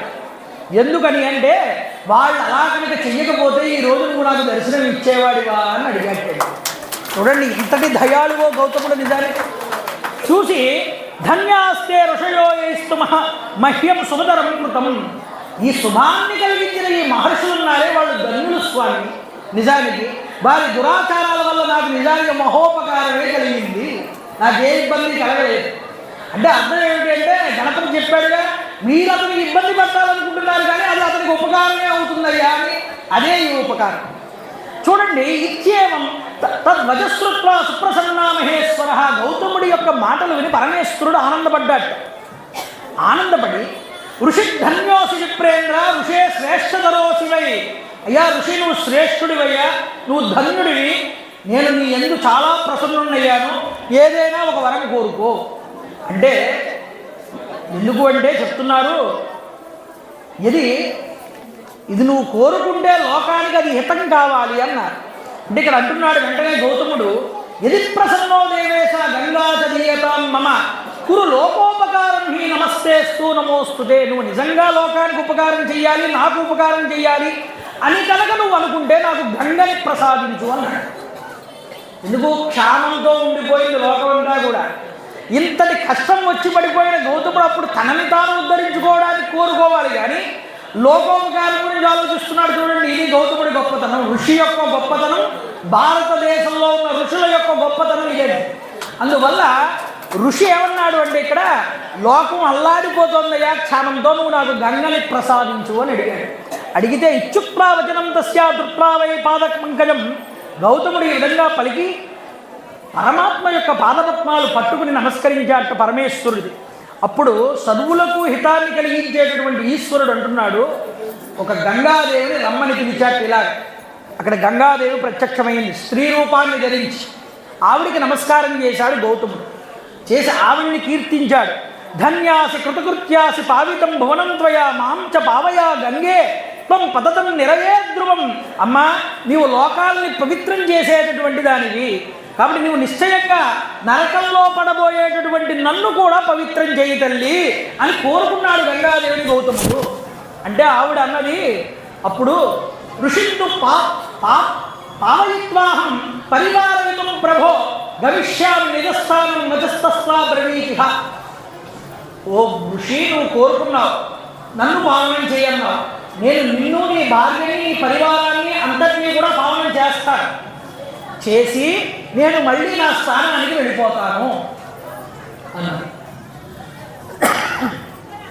అంటే అప్పుడు ఏమన్నా గౌతముడు, అలా కాదమ్మా, నేను లోకాలకి ఏదో హితం చేయాలనుకుంటున్నాను, నువ్వు ఇలా ఉండాలి అనాలి. ఆయన ఏం మాట్లాడలేదు. పరమేశ్వరుడు మాట్లాడాడు. ఏమంటున్నాడో చూడండి పరమేశ్వరుడు. త్వయా సాధవ్యవత్రైవ వ్రజేత్యా కలిర్యుగ వైవస్వతో మనుర్దేవి అష్టవింశత్తమో భవేతు. లోకాల ఉపకారాన్ని కోరుకున్నటువంటి గౌతముడి యొక్క భావాన్ని అర్థం చేసుకున్న పరమేశ్వరుడు గంగాదేవితో ఈ మాట చెప్పాడు. ఓ దేవి, నువ్వు ఏదో ఇక్కడికి వచ్చి గౌతముడిని పావనం చేసి వెళ్ళిపోవడం కాదు, నువ్వు ఈ లోకంలో ఎప్పటిదాకా ఉండాలి అంటే మన్వంతరాలు 14 అండి. 14 మన్వంతరాలు అయితే ఒక కల్పం బ్రహ్మగారికి ఒక పూట అవుతుంది. రెండో పూట పడుకుంటాడు, అప్పుడు ఇంకేమీ సృష్టి జరగదు. మళ్ళీ తర్వాత రోజు పొద్దున్న అవగానే ఆయనకి మళ్ళీ కొత్త కల్పం ప్రారంభమవుతుంది. ఇలాంటి కల్పంలో 14 మన్వంతరాలు ఉంటే 7వ మన్వంతరం వైవస్వత మనువు. ఈ వైవస్వత మనువు సూర్యుడి యొక్క కుమారుడు. ఈ వైవస్వత మన్వంతరంలో 72 మహాయుగాలు ఉంటాయి. ఈ 72 మహాయుగాల్లో 28వ మహాయుగం వచ్చి కలియుగం పూర్తయ్యేంత వరకు నువ్వు భూమి మీద ఉండాలి ఓ గోదావరి అని ఈశ్వరుడు శాసనం చేశాట. ఆ రోజు ఈశ్వరుడి యొక్క శాసనాన్ని పట్టుకున్నటువంటి గోదావరి మాత ఇక్కడ ఉండడానికి ఆవిడ నిశ్చయించుకున్నది. అంటే ఈ కలియుగం పూర్తయ్యేంత వరకు గోదావరి నది ఇక్కడ ఉంటుందండి. చూడండి, కాబట్టి ఇతిశ్రుత్రాగతస్య స్వామిన శంకరస్య సత్ ప్రత్యువాచ పునర్గంగా పావనీసా సరిద్వరా. ఇప్పుడు గంగాని ఈశ్వరుడితో అంటుందిట, మహాత్మ అధికం చేత్ శ్యామవ స్వామి మహేశ్వర. ఓ స్వామి మహేశ్వర, త్రిపురాంతగా ఈ భూమండలంలో అన్నింటినీ మించినటువంటి గొప్పదనం నాకు కలిగే పక్షంలో నేను ఈ భూమి మీద ఉండడంలో నాకు ఇబ్బంది లేదు. అంటే ఏమిటి? నాకంటూ ఏదైనా ఒక మేలు జరుగుతుందా ఇక్కడ ఉండడం వల్ల భూమి మీద? ఒకసారి భగీరథుడు తపస్సు చేస్తే నన్ను భూమి మీద విడిచిపెట్టావు. అప్పుడు క్షత్రియ లోకాల్లో ఉన్నటువంటి రాజులందరినీ ధరింపజేశాను నేను. ఇప్పుడు మళ్ళీ భూమి మీదకి వెళ్ళమంటున్నావు. ఇప్పుడు నాకు ఏదైనా ఒక గొప్పదైనటువంటి మేలు కలుగుతుందా భూమి మీదకి వెళ్తే అని అడుగుతోంది. అయితే నాకు మేలు కలగడమే కాదు పరమేశ్వర, నువ్వు నీ గణములన్నింటితో పార్వతీదేవితో కలిసి నువ్వు నేను ఇక్కడ ఉన్న చోట నువ్వు కూడా ఉండాలి ఆవిడ కోరుకుంటే అప్పుడు ఈశ్వరుడు అన్నాడు, ఓ గంగ, నువ్వు ధన్యురాలి, నీవు నాకంటే వేరైనటువంటి దానివి కాదు, కాబట్టి నేను ఇక్కడ ఉంటాను, నువ్వు కూడా ఇక్కడ ఉండు అని పరమేశ్వరుడు చెప్పాడు. చెప్పంటున్నాడు. అప్పుడు ఇంతలో దేవతలు, ఋషులు, తీర్థాలు అన్నీ కూడా అక్కడికి వచ్చేసాయి. వచ్చి పరమేశ్వరుడిని వేడుకున్నాయి. వేడుకుని, అయ్యా నువ్వు ఇక్కడ జ్యోతిర్లింగ రూపంలో ఉండు, అమ్మా గోదావరి, అమ్మా గంగా, గోదావరిని మనం అంటాం కానీ మనం ఉత్తర తెలంగాణ వైపు వెళ్తే అందరూ గోదావరిని గంగానే అంటారు. వాళ్ళని ఇక్కడ అంటారు దేవతలు, అమ్మ గంగా నువ్వు కూడా పరమేశ్వరుడితో పాటు ఇక్కడ ఆవిర్భవించు అన్నారు. అప్పుడు ఆవిడంది దేవతలతో, నేనెందుకయ్యా ఉండడం, మీ ముక్కోటి దేవతలు వచ్చి ఇక్కడ వసించండి, అంతకన్నా పావనం ఏముంటుంది, ఒకవేళ నేను ఇక్కడ ఉండడం వల్ల నాకు లాభం ఏముంటుంది అని ఆవిడ వాళ్ళని కూడా అడిగింది దేవతలు. అప్పుడు వాళ్ళు అన్నారండి, సింహరాసం యథాస్తాస్యం గురు సర్వ సుహృత్తమ. గురుడు సింహరాశిలోకి ప్రవేశించినప్పుడు ఆయన సింహరాశిలో ఉన్నంత కాలము కూడా మేము నీ యందు ముక్కోటి దేవతలము కూడా వచ్చి వసించి ఉంటాము, మేము నీకు ఆ యొక్క వరాన్ని ఇస్తున్నాం. అందువల్ల ఆ యొక్క సంవత్సరంలో నిన్ను పూజించి భావించి అర్చించి నిన్ను ఎవడైతే భావన చేస్తాడో వాడికి ముక్కోటి దేవతల యొక్క అనుగ్రహము కూడా కలుగుతుంది అని చెప్పి వరం ఇచ్చారు దేవతలు. అంతేకాదు 11 సంవత్సరాల కాలం మేము ఎన్నెన్నో వరాలు ఇస్తూ ఉంటాం భక్తులకి. అంతేకాదు ఎన్నో పాతకాలు జరుగుతూ ఉంటాయి, వాటన్నింటినీ మేము స్వీకరించి మేము మలినం చెందుతూ ఉంటాం. ఈ మలినాన్ని పోగొట్టుకోవడానికి ఈ 12వ సంవత్సరం వచ్చి నీలో ఉండి మేము పునీతులం అవుతామమ్మా. అంటే దేవతల యొక్క మాలిన్యాన్ని కూడా నువ్వు వచ్చి తీరుస్తావు మాకు ఆ సంవత్సరము. అందుకనే పుష్కరాల కాలం పుష్కరాలు అయ్యేంత వరకే కావాలి. ఆ అంచె పుష్కరాలు అయ్యేంత వరకు కూడా 33 కోట్ల మంది గోదావరిలో వసించి ఉంటాడు. అయితే ఈ పుష్కరుడు కూడా అందులో ఉంటారు అని దేవతలందరూ కూడా వరమిస్తే చూడండి, సా గంగా గౌతమీ నామ్నా లింగం త్రయంబకమీ ఈరితం. ఆ రోజు నుంచి ఇక్కడ నువ్వు గౌతమ మహర్షి ద్వారా వచ్చావు కాబట్టి నిన్ను గౌతమి అని పిలుస్తారు. ఇక్కడ పరమేశ్వరుడు 3 నేత్రములతో భాసిల్లుతూ ఇక్కడ అమ్మవారితో కలిసి వసించి ఉంటాడు కాబట్టి ఆయన త్రయంబకుడు అనేటటువంటి పేరుతో అనుగ్రహిస్తాడు అందరినీ అని చెప్పారండి. అందుకనే లింగానికి గుంట కింద ఉంటుంది లింగం, త్రయంబకం లింగం. అందులో 3 లింగాలు కనిపిస్తాయి. ఈ 3 లింగాలు 3 నేత్రాలు అంటారు కొంతమంది బ్రహ్మ విష్ణు మహేశ్వరులు అంటారు. ఈ 3 లింగాల పైన ఒక గాడి కింద ఉంటుంది. ఆ గాడిలో నుంచి గంగాదేవి ఉద్భవిస్తూనే ఉంటుంది ఇప్పటికీ కూడా. అక్కడ ఉన్నటువంటి అర్చకులు దాన్ని ఎలా తీస్తూనే ఉంటారు ఎప్పటికప్పుడు. అదే మనకి నిదర్శనం, అంతకన్నా నిదర్శనం ఏముంది? పురాణంలో చెప్పిన వాక్యం అక్కడ మనకి సాక్షాత్తు కనిపిస్తూనే ఉన్నది. ఆ జట నుంచి స్వామివారు వెంటనే ఏం చేశారట అంటే, అమ్మా నిన్ను విడిచిపెడుతున్నాను నేను అని బ్రహ్మగిరి యొక్క పైభాగన్న పరమేశ్వరుడు నిలబడి తన జటని ఒక్కసారి తీసి ఆ బ్రహ్మగిరి పైన కొట్టారట. కొడితే అక్కడ పెద్ద మేడి వృక్షం ఉన్నది. ఆ మేడి వృక్షానికి తగిలింది జట వెళ్ళి. తగిలితే ఆ మేడి వృక్షం బద్దలై ఆ మేడి వృక్షం మధ్యలో నుంచి నీరు పైకి ఉబికిందిటండి. ఈ అమ్మవారు అందులో నుంచి ఉద్భవించారు. చూడండి, అంతటి గోదావరి మాత ఎక్కడ ప్రారంభమైంది? ఎక్కడో సహ్యాద్రి పర్వత ప్రాంతంలో ఉన్నటువంటి బ్రహ్మగిరి అనేటటువంటి గిరి మీద ఉన్నటువంటి శిఖరం మీద, ఆ శిఖరంలో ఈశ్వరుని జటాజుటం చేత తాడనం పొందినటువంటి ఒక మేడి వృక్షంలో నుంచి ఆ నీరు ఉబకడం ప్రారంభమైంది. అందుకనే శ్రీనాథుడు అంటాడు భీమఖండం రాస్తూ, ఎంత గొప్ప మాట వాడతాడండి, ఈ గోదావరి ఎక్కడి నుంచి ప్రారంభమై ఎక్కడికి వెళ్ళి కలుస్తోందయ్యా అని ఒక్క పద్యంలో చెప్పాడు ఆయన. అది ఒక్కసారి మనం తలుచుకోవాలి. ఇక్కడ ఆయన అంటాడు, త్రయంబకాచల శిఖరాగ్రమునందు దయించి పొదలి ఆర్యావర్త భూమి దరసి మలగి దండకవని మధ్యభాగమున ప్రస్రవణాచల ప్రస్థమరచి. త్రయంబకాచలం శిఖరాగ్రం మీద ఉదయించినటువంటి గోదావరి మాత ఆర్యావర్తము అనేటటువంటి భారత భూమిని తడుపుకుంటూ ముందరకు వచ్చిందయ్యా. అక్కడి నుంచి దండకవనం అనేటటువంటి వనంలోకి ప్రవేశించింది. దండకవనం అంటే ఇక్కడి నుంచి మన యొక్క భద్రాచలం దగ్గర నుంచి పైదాకా ఉన్నదంతా కూడా దండకారణ్యమే. ఆ దండకారణ్యంలోకి అడుగుపెట్టింది. అక్కడి నుంచి ఎక్కడికి వచ్చిందయ్యా? ప్రస్రవణాచల ప్రస్థమరచి. అక్కడే ప్రస్రవణాచలం అనే పర్వతం ఉన్నది. ఆ పర్వతాన్ని చుట్టుకుని పాపికొండలు అంటున్నామే, ఇప్పటికీ అక్కడికి వచ్చిందిటండి. ఆ ప్రస్రవణాచల పర్వతం దగ్గర నుంచి ఎక్కడికి వచ్చిందన్నారు? పట్టసశ్రీ వీరభద్రేషు సేవించి, అక్కడే పట్టుసీమలో పరమేశ్వరుణ్ణి సేవించింది గోదావరి మాత అంటున్నారు. సేవించి తిల సోమనాథు మందిరము దాసి, మన యొక్క సోమేశ్వరుణ్ణి దాటుకుని వెళ్ళిందిట ఈ గోదావరి మాత. ఇక్కడ చెప్తున్నారు పురాణంలో ఎంత గొప్ప వైశిష్ట్యమో చూడండి. గౌతమి మహాత్మ్యంలో ఆ గోదావరి మాత తాళ్లపూడి గ్రామం నుంచి వెళ్ళిందయ్యా అని చెప్తున్నారు ఇక్కడ. తిల సోమనాథు మందిరము దాసి ఏచి అనంత భోగే భోగేశ్వర స్థానం భూ. ఇక్కడే వాడపల్లి దగ్గర ఉన్న అనంత భోగేశ్వర స్వామి వారిని దర్శించింది, తాకిందిట వెళ్ళి ఆ గోదావరి. రుద్రపాదంబులపై ద్రోవగాగా పుష్కరాల రేవు దగ్గర తడిసిందిట వెళ్ళి. అక్కడి నుంచి కోటిపల్లీసు కోమలాంగురం రొక్కి కోటిపల్లి తీర్థం దగ్గర తడిసింది వెళ్ళి.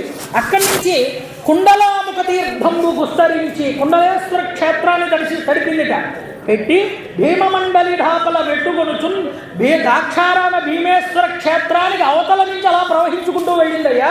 వెళ్ళి గౌతమీ గంగ లవణాబ్ది కౌగిలించే, ఆవిడ సముద్రంలో కలిసింది అక్కడికి వెళ్ళి. ఇది గౌతమీదేవి యొక్క వైభవము అని శ్రీనాథుడు మనకి భీమఖండంలో చూపించారు. కాబట్టి ఈ గోదావరి నది పరమేశ్వర అనుగ్రహంగా అక్కడ ఉద్భవించి అక్కడ నుంచి గంగగా ఆవిడ ఆవిర్భవించింది. అయితే పరమేశ్వరుడు అనుగ్రహించాడు, నేను ఇక్కడ త్రయంబకేశ్వరుడిగా ఉంటాను, ఇక్కడ ఈవిడ గంగ నా దగ్గరే ఉంటుంది, ఇక్కడి నుంచి ఉద్భవిస్తుంది అంటే ఆవిడ ఉద్భవించింది. అయితే ఈలోపు ఎవరైతే గౌతముడికి కీడు చెయ్యాలని అనుకున్నారో ఆ ఋషులందరూ కూడా ఈ గంగలో స్నానం చేయడానికి వచ్చారు.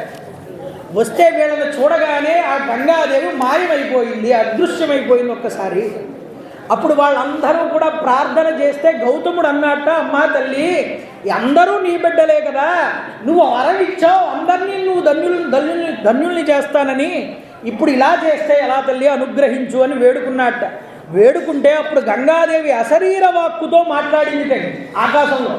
ఏమని మాట్లాడింది అంటే, ఆమె దుష్టకర్మలు చేసేటటువంటి వారికి ఆ విధంగా ప్రాయశ్చిత్తం చేసుకున్న తర్వాత మాత్రమే నన్ను దర్శించే విశేష అధికారం ఉంటుందయ్యా గౌతమ, వీళ్ళందరూ దుష్టులు, వీళ్ళు ప్రాయశ్చిత్తం చేసుకోవాలి అని అమ్మవారు.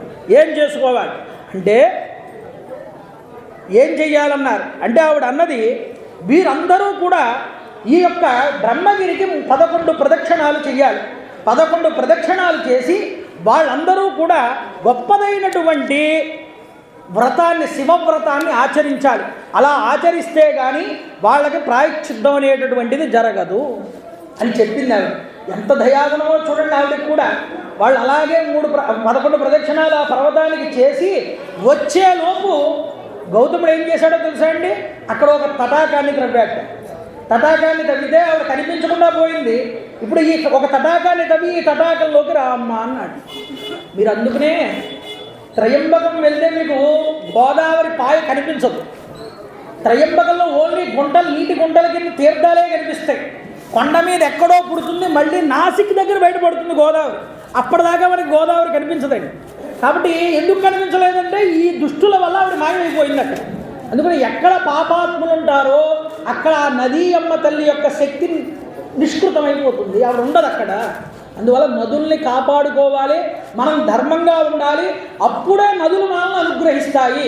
నదుల్ని ఏవో నీటికి ఉపకారంగానో లేకపోతే డ్రైనేజీల కింద వాడుకుంటే ఆ నదుల వల్ల మనం శాపాలను పొందడం తప్ప అనుగ్రహాలను పొందలేము.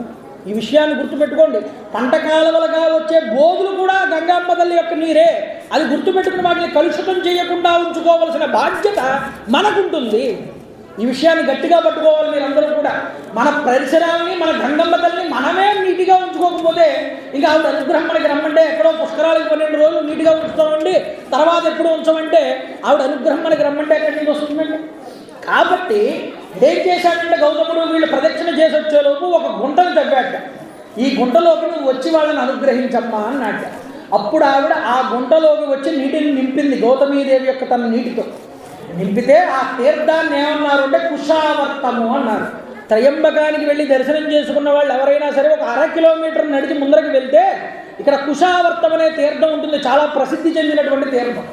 ఈ కుషావర్తంలో స్నానం చేసి అక్కడ పిండ ప్రదానాది క్రతువులు చేస్తే గొప్పదైనటువంటి విలువ లభిస్తుంది. ఆ కుషావర్తము చాలా పురాతనమైనటువంటి తీర్థం. అక్కడ నీటిలో మునిగి ఎవడైతే కనుక స్నానం చేసి ఆ నీటిని కనీసం జల్లుకుంటాడో ఆ మానవుడు తత్ర స్నాతో నరోయస్తు మోక్షదా పరికల్పితే వెంటనే సర్వపాపాల నుండి విముక్తుడై దుర్లభమైన జ్ఞానాన్ని పొంది మోక్షానికి అర్హుడవుతాడుగా. కాబట్టి ఈ విషయాన్ని చెప్పారు. ఈ విధంగా గౌతముడు తదితర ఋషులందరూ కూడా ఒక్కసారి కలుసుకుని ఆ కృతజ్ఞులైనటువంటి వాళ్ళం మేము అని వాళ్ళందరూ బాధపడి గౌతముడిని క్షమించమని వేడుకున్నారట. ఈ విధంగా వేడుకుని ఆ గౌతమి యొక్క ఆవిర్భావానికి వాళ్ళందరూ కూడా సంతసించి అందులో స్నానం చేసి సర్వ పాపాలని పోగొట్టుకున్నారయ్యా. ఇది గౌతమి యొక్క గొప్పదైనటువంటి వైభవం. ఆ గౌతమ మహర్షి వల్లే ఆవిడ మనల్ని అందరినీ కూడా అనుగ్రహించింది అని ఇక్కడ మనకి ఈ యొక్క త్రయంబకేశ్వరుడి జ్యోతిర్లింగం మధ్యలో ఈ గోదావరి వైభవాన్ని కూడా మనకి ఋషి అందించి ఉన్నారు. కాబట్టి అయ్యా త్రయంబకేశ్వర జ్యోతిర్లింగం యొక్క మహాత్యాన్ని గురించి వర్ణించాను. ఇది విన్నవాళ్ళు శ్రుత్వా సర్వపాపేభ్యో ముచ్యతే నాస్త్ర సంశయ, వాళ్ళు సకల పాపాలని కూడా పోగొట్టుకుంటారు. ఇక తరువాత జ్యోతిర్లింగం గురించి చెప్తున్నాను వినమన్నారు. ఏమిటి జ్యోతిర్లింగం అన్నారు అంటే దారుకావనే నాగేశ్వర జ్యోతిర్లింగం. నాగేశ్వర జ్యోతిర్లింగం గురించి చెప్తాను, మీరందరూ కూడా వినండి అయ్యా అని చెప్పడం ప్రారంభించేశారు. యామ్యే సదాంగే నగరే తిరమ్యే విభూషితాంగం వివిధైశ్చ భోగై సద్భక్తిముక్తి ప్రథమీకమీశం శ్రీనాగనాథం శరణం ప్రపద్యే. ఆ నాగేశ్వర జ్యోతిర్లింగం సదంగము అనేటటువంటి ప్రాంతంలో గొప్పగా జ్యోతిర్లింగ స్వరూపంగా విభూషితాంగం రకరకాల ఆభరణాలు ధరించి స్వామివారు భోగమూర్తిగా విలసిల్లుతూ ఉన్నారట. ఆయన్ని కనుక పూజిస్తే భోగై అంటే పాములు అని కూడా అర్థమవుతుంది, నాగులు అని కూడా అర్థం వస్తుంది. నాగుల చేత కూడా పూజించబడ్డట్టు ఆయన. అలాంటి ఆయన్ని నాగనాథుణ్ణి నేను శరణ వేడుతున్నానంటారు శంకరాచార్యులు వారు. అయితే పూర్వం దారుక అనేటటువంటి ఒక రాక్షస స్త్రీ ఉన్నది. ఈ దారుకకి దారుకుడు అనేటటువంటి భర్త ఒక ఆయన ఉన్నాడు. వీళ్ళు ఆ దారుకా వనం అనేటటువంటి వనం దగ్గర నివసిస్తున్నారు. ఈ వనం ఎవరిది అన్నారు, అమ్మవారి వనం అది. ఈ దారుక అనేటటువంటి స్త్రీ అమ్మవారికి పరమ భక్తురాలు. అందువల్ల అమ్మవారి అనుగ్రహం ఆ దారుకకి ఉన్నది. అందువల్ల ఏం చేస్తుందంటే ఎప్పుడూ కూడా భర్తతో కలిసి ఆ దారుకావనంలో విహరిస్తూ ఉండేది.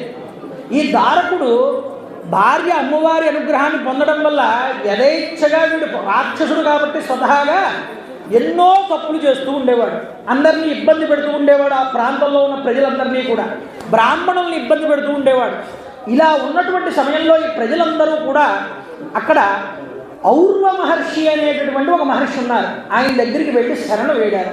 అయ్యా, ఈ దారుకుడు చేస్తున్నటువంటి గొప్పదైనటువంటి దోషాలన్నీ ఇన్ని కావు, మమ్మల్ని చాలా ఇబ్బంది పెడుతున్నాడు, మీరే మమ్మల్ని రక్షించాలి అని కోరుకుంటే అప్పుడు శరణు వేడాడు.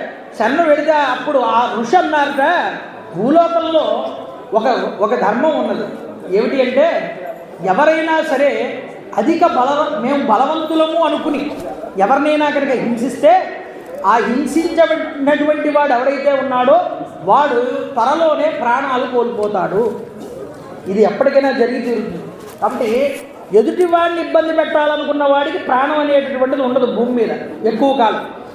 అయితే ఏ సమయంలో అయితే మీరు నన్ను వచ్చి అడుగుతున్నారు కాబట్టి ఒక వరం ఇస్తున్నా, ఏ సమయంలో అయితే ఈ దారుకుడు అతడి సైన్యము కూడా వచ్చి యజ్ఞాలకి హాని కలిగిస్తారో ఆ యజ్ఞాలకి హాని కలిగించినప్పుడు వాడి ప్రాణాలు పోతాయి అని చెప్పింది. ఎందుకు? ఒకవేళ యజ్ఞాలు చేయకుండా ఎందుకు ఆపుతారు రాక్షసులు? దేవతలకి బలం పెరుగుతుంది. ఇప్పుడు యజ్ఞాలు వీళ్ళు కనుక ఆపితే వీళ్ళ ప్రాణాలు పోతాయి. కాబట్టి వీళ్ళు యజ్ఞాలు ఆపు చేయడం మానేశారు. ఆ రోజు నుంచి కూడా దేవతలకి బలం పెరిగింది. దేవతలు ఏమన్నారంటే రండి ఇప్పుడు రాక్షసుల మీదకి యుద్ధం వెళ్దాం అన్నారు. ఈ రాక్షసులందరూ సమావేశం ఏర్పాటు చేసుకున్నారు. ఇప్పుడు దేవతలు మన మీదకి యుద్ధం వస్తే వాళ్ళు బలవంతులు, వాళ్ళు మనల్ని కొట్టినే మనం చచ్చిపోతాం, మనం తిరిగి బతకం, వాళ్ళు చచ్చిపోయినా మళ్ళీ తిరిగి బతికే శక్తి వాళ్ళకుంది, ఏం చెయ్యాలి? దారకుడు ఏం చెయ్యాలో పాలుపోక భార్య అయినటువంటి దారుకకి ఈ విషయం చెప్పాడు. దారుక అన్నది దారుకావనం ఉన్నదిగా, ఈ దారుకావనంలో మీరందరూ కూడా వచ్చి నివసించండి. ఈ దారుకావనం ఎక్కడున్నదిగా? పశ్చిమ సముద్ర తీరంలో మధ్యలో ఉంది. అంటే సముద్రం మధ్యలో ఉన్నది ఈ ప్రాంతం. కాబట్టి నీటిని దాటి ఎవరూ లోపలికి రాలేరు. ఒకవేళ వచ్చినా వాళ్ళని మధ్యలోనే మనం హతం చేయొచ్చు. నీటిలో వాళ్ళు యుద్ధం చేసే శక్తి వాళ్ళకు ఉండదు. కాబట్టి మీరందరూ కూడా ఈ నీటిలోంచి ప్రవేశించి ఆ యొక్క దారుకావనానికి చేరుకోండి. అక్కడికి వస్తే మిమ్మల్ని నేను కాపాడుతాను అంటే వాళ్ళందరూ నమస్కారం చేసి రాక్షసులు ఈ దారుకావనంలో తలదాచుకున్నారు. ఈ ద్వారకావనమే ద్వారకా నగరము. గుర్తుపెట్టుకోండి మీరు. ఇది సముద్రం మధ్యలో ఉండేటటువంటి ద్వారక గురించి నేను మాట్లాడుతున్నాను. ఇప్పుడు సముద్రం ఒడ్డునున్న ద్వారక కాదు, అప్పట్లో సముద్రం మధ్యలో ఉండేది. ఆ సముద్రం మధ్యలో ఉన్న భూప్రాంతం ఈ వనంలోనే కృష్ణుడు ద్వారకా నగరాన్ని నిర్మాణం చేశాడు తర్వాత కాలంలో. అయితే చూడండి, ఈ రాక్షసులందరినీ ఈ వనంలో ఉండండి అన్నారు. అయితే వీళ్ళు ఏం చేశారు, ఆ వనంలో ఉంటూనే భూమి మీదకి రాకుండా సముద్రం మధ్య భాగంలో ఓడల మీద ప్రయాణం చేసే వాళ్ళందరినీ కూడా ఇబ్బంది పెట్టడం మొదలుపెట్టారు. ఒకరోజు ఏం జరిగింది అంటే, ఈ యొక్క దారుకుడు అనేటటువంటి రాక్షసుడు సముద్రం మధ్యలో పాగా కాశాడు అడ్డుగా.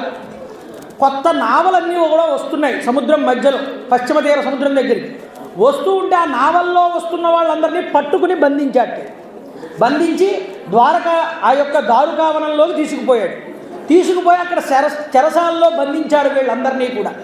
బంధిస్తే ఇక్కడ చూడండి, ఈ నావలన్నింటికి అధినాయకుడు ఒక ఆయన ఉన్నట్టండి. ఆయన పేరు సుప్రియుడు అని పేరు. ఆయన వైశ్యుడు, గొప్ప వైశ్య సంపన్నుడు, వీళ్ళందరికీ కూడా నాయకుడు, గొప్ప శివభక్తుడు. ఆయన ఏం చేస్తున్నాడంటే, చక్కగా రోజు కూడా శివ పూజ జరగనిదే ఆయన రోజు గడవదు. ఉదయం లేచాడు అంటే శివ వ్రతాన్ని స్వీకరిస్తాడట, శివ పూజ చేయకుండా భోజనం కూడా చెయ్యట. ఆ నియమం ఆయనకు ఉన్నది. ఆయన వినాచ శివపూజాం వైన తిష్టది కదాచన సర్వదా శివధర్మాహి భస్మ రుద్రాక్షభూషణ. ఆయన శివధర్మాన్ని పాటించేవాడు, భస్మాన్ని అలుదుకునేవాడు, రుద్రాక్షలు ధరించేవాడు. అయితే శివధర్మం అంటే ఏమిటి అండి అన్నారు. శివధర్మం అంటే ఎప్పుడు ఎవడి నుదుటి మీద త్రిపుండ్రాలు ఉంటాయో, ఎవడు ఎప్పుడూ రుద్రాక్షధారణ చేస్తాడో, ఎవడి నోటి యందు ఎప్పుడూ శివనామం పలుకుతూ ఉంటుందో, ఎవడు ఎప్పుడూ తాను పూజ చేయడానికి చేతి యందు మారేడు దళాన్ని పట్టుకుని ఉంటాడో, ఎవడు నిరంతరము కూడా శివ పూజ చెయ్యనిదే ఏ పని కూడా ప్రారంభం చెయ్యడో, ఎవడు శివవ్రతాన్ని దీక్షగా పూరి ఉంటాడో వాడు శివధర్మాన్ని అనుష్ఠిస్తున్నటువంటి వాడు. అలాంటి శివధర్మాన్ని ఈ సుప్రియుడు అనేటటువంటి ఆయన వైశ్య శిఖామణి ఈయన చేస్తూ ఉంటే పాపం ఈయన బంధించారుగా. అయినా సరే పార్థివలింగాన్ని చేసుకున్నట్ట మట్టితో చేసుకుని ఆ లింగాన్ని ధ్యానిస్తున్నాడు, మానసికంగా పూజిస్తున్నాడు ఈ లింగాన్ని. అయితే ఆయన పక్కన ఉన్నటువంటి మిగతా ప్రజలు, ఆ నావలో ప్రయాణం చేసిన మిగతా వాళ్ళు ఉన్నారుగా, వాళ్ళకి కూడా పంచాక్షరీ మంత్రాన్ని ఉపదేశం చేసి వాళ్ళని కూడా శివుణ్ణి ధ్యానం చేయండి, ఆయనే మనల్ని రక్షిస్తాడు అని చెప్పాడు. వాళ్ళు కూడా ధ్యానం చేయడం మొదలుపెట్టారు. ఇలా ఉండగా ఒకరోజు ఈ యొక్క రాక్షసుడు చూసి వచ్చి, ఏం చేస్తున్నారు మీరు, చెప్పండి, నిజం చెప్పకపోతే చంపేస్తానన్నాడు. ఆయన ఏమీ చెప్పలేదు, భయపడ్డాడు. ఎందుకంటే వైశ్యుడు కాబట్టి కాస్త భయం ఉంటుంది ఆయన భయపడిపోయి ఏమీ మాట్లాడకుండా పరమేశ్వరుడే నన్ను రక్షిస్తాడనే భావంతో ఉండిపోతే మనసులో అనుకుంటున్నట్ట, పాహి శంకర దేవేశ పాహి శంభో శివేతిచ, ఓ శంకర నన్ను రక్షించు అని పరమేశ్వరుని ప్రార్థన చేశాడు. నేను నీవాడను అన్నాడు, నా సర్వస్వము కూడా నీదేనన్నాడు. ఇలా అనగానే ఈ యొక్క రాక్షసుడు కత్తెత్తి ఆ యొక్క పూజ చేస్తున్నటువంటి వైశ్యుడి మీద నరకబోతూ ఉండగా అక్కడ పరమేశ్వరుడు ప్రత్యక్షమయ్యాడు. చూడండి, మధ్య జ్యోతిస్వరూపంచ శివరూపం తథాద్భుతం. మధ్యలో శివస్వరూపం జ్యోతిస్వరూపంగా ప్రకాశించింది.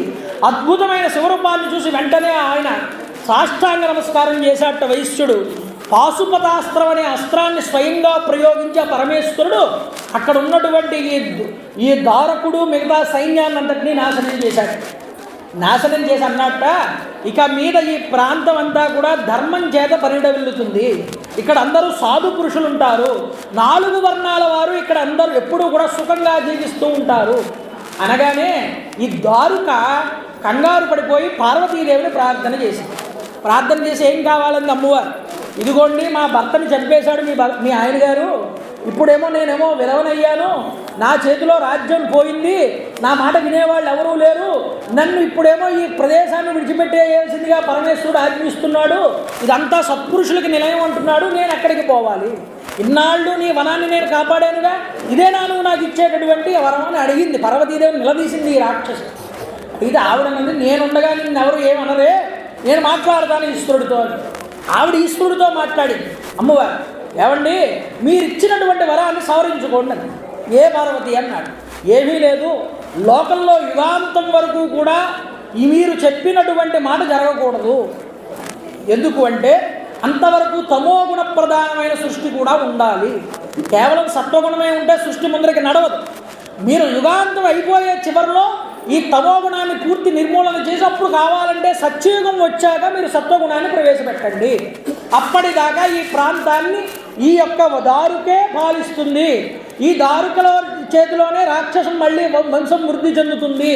అదేమిటండి, సాధు పురుషుల్ని రక్షించాలి, రాక్షసుల్ని శిక్షించాలి కదా, పార్వతీదేవి అలా ఎందుకంది అని అనుకోవచ్చు.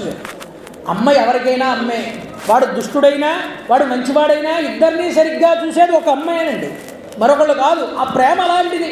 కాబట్టి మీరు ఏదైనా ఇవ్వాలనుకుంటే మీ పెద్ద అబ్బాయికి కావాలంటే ఇంకో పని చేసుకోండి, నేను మాత్రం వీడిని వదిలిపెట్టను అన్నట్లుగా తల్లి ఎలా మాట్లాడుతుందో అలా అమ్మవారు మాట్లాడింది ఇక్కడ. కాబట్టి తమోగుణం కూడా ఉండాలి. కాబట్టి వీళ్ళకి వేరే ప్రదేశం లేదు. కాబట్టి వీళ్ళు ఈ దారుకావనంలోనే ఉంటారు యుగం అయ్యేంత వరకు. సత్యయుగం వచ్చిన తర్వాత మీరు చెప్పిన మాట జరుగుతుంది అని సరే, పరమేశ్వరుడు కూడా సరే అన్నాడు. కానీ ఒక మాట చెప్తున్నాను పార్వతి, గుర్తుపెట్టుకో, ఎవడైతే తన ధర్మాన్ని తాను అనుష్ఠిస్తూ వచ్చి నన్ను ఏ రోజైతే ఇక్కడ పూజిస్తాడో వాడికి చక్రవర్తి పదవి లభిస్తుంది. ఆ రోజు నుంచి సత్యయుగం ప్రవర్తిల్లుతుంది. ఆ రోజు నుంచి ఇక్కడ నేను నాగేశ్వరుడిగా వెలుస్తాను, అప్పటిదాకా గుప్తంగా ఇక్కడ ఉంటాను అని పరమేశ్వరుడు చెప్పాడు. గుప్తంగా అంటే ఎక్కడుంటారు స్వామి? పాతాళంలో ఉంటాను, నాగుల చేత పూజించబడతానన్నాడు. అయితే అప్పుడు ఋషులు అన్నారు, అయ్యా మరి ఏం జరిగింది తర్వాత? ఆ వచ్చిన వాడు ఎవడైనా వచ్చి పూజించాడా? స్వామి మళ్ళీ పైకొచ్చి ఉద్ధరించారా? ఈ యొక్క తమోగుణాన్ని తీసివేశారా? ఈ రాక్షసులందరినీ సంహారం చేశారా? చెప్తానయ్యా వినండి. అప్పుడు కలియుగం చివరికి వచ్చి సత్యయుగం ప్రారంభం వచ్చేటటువంటి సమయం ఒకటి ప్రారంభమైంది. ఆ సమయంలో అక్కడ మహాసేనుడు అనే ఒక రాజుగారికి వీరసేనుడు అనేటటువంటి ఒక పుత్రుడు పుట్టాడు.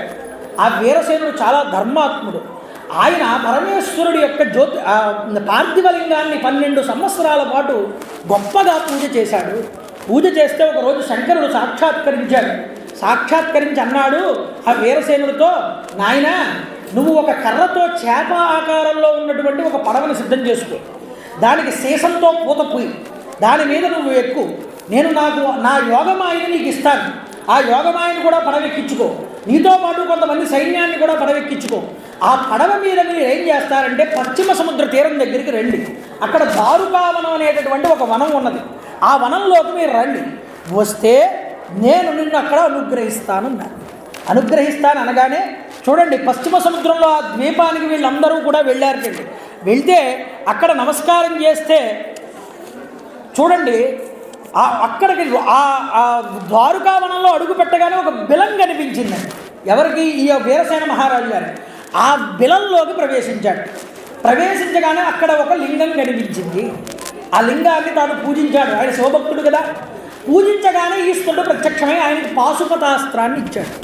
పాశుపతాస్త్రాన్ని ఇచ్చి ఆయన అన్నాడు, ఈ అస్త్రంతో ఈ రాక్షసులందరినీ చంపేయి, ఈ వనంలో ఉన్న వాళ్ళని, నువ్వు ఇక్కడి నుంచి చక్రవర్తిత్వాన్ని పొంది ఈ ప్రజలందరినీ నువ్వు పాలిస్తావు అని అనుగ్రహిస్తే అప్పుడు ఆయన కోరుకున్నట్ట, నువ్వు అలా నన్ను అనుగ్రహించి నువ్వు ఇక్కడ అందరికీ దర్శనార్థం పైకి వచ్చి నువ్వు భూలోకంలో వెళవాలి అన్నాడు.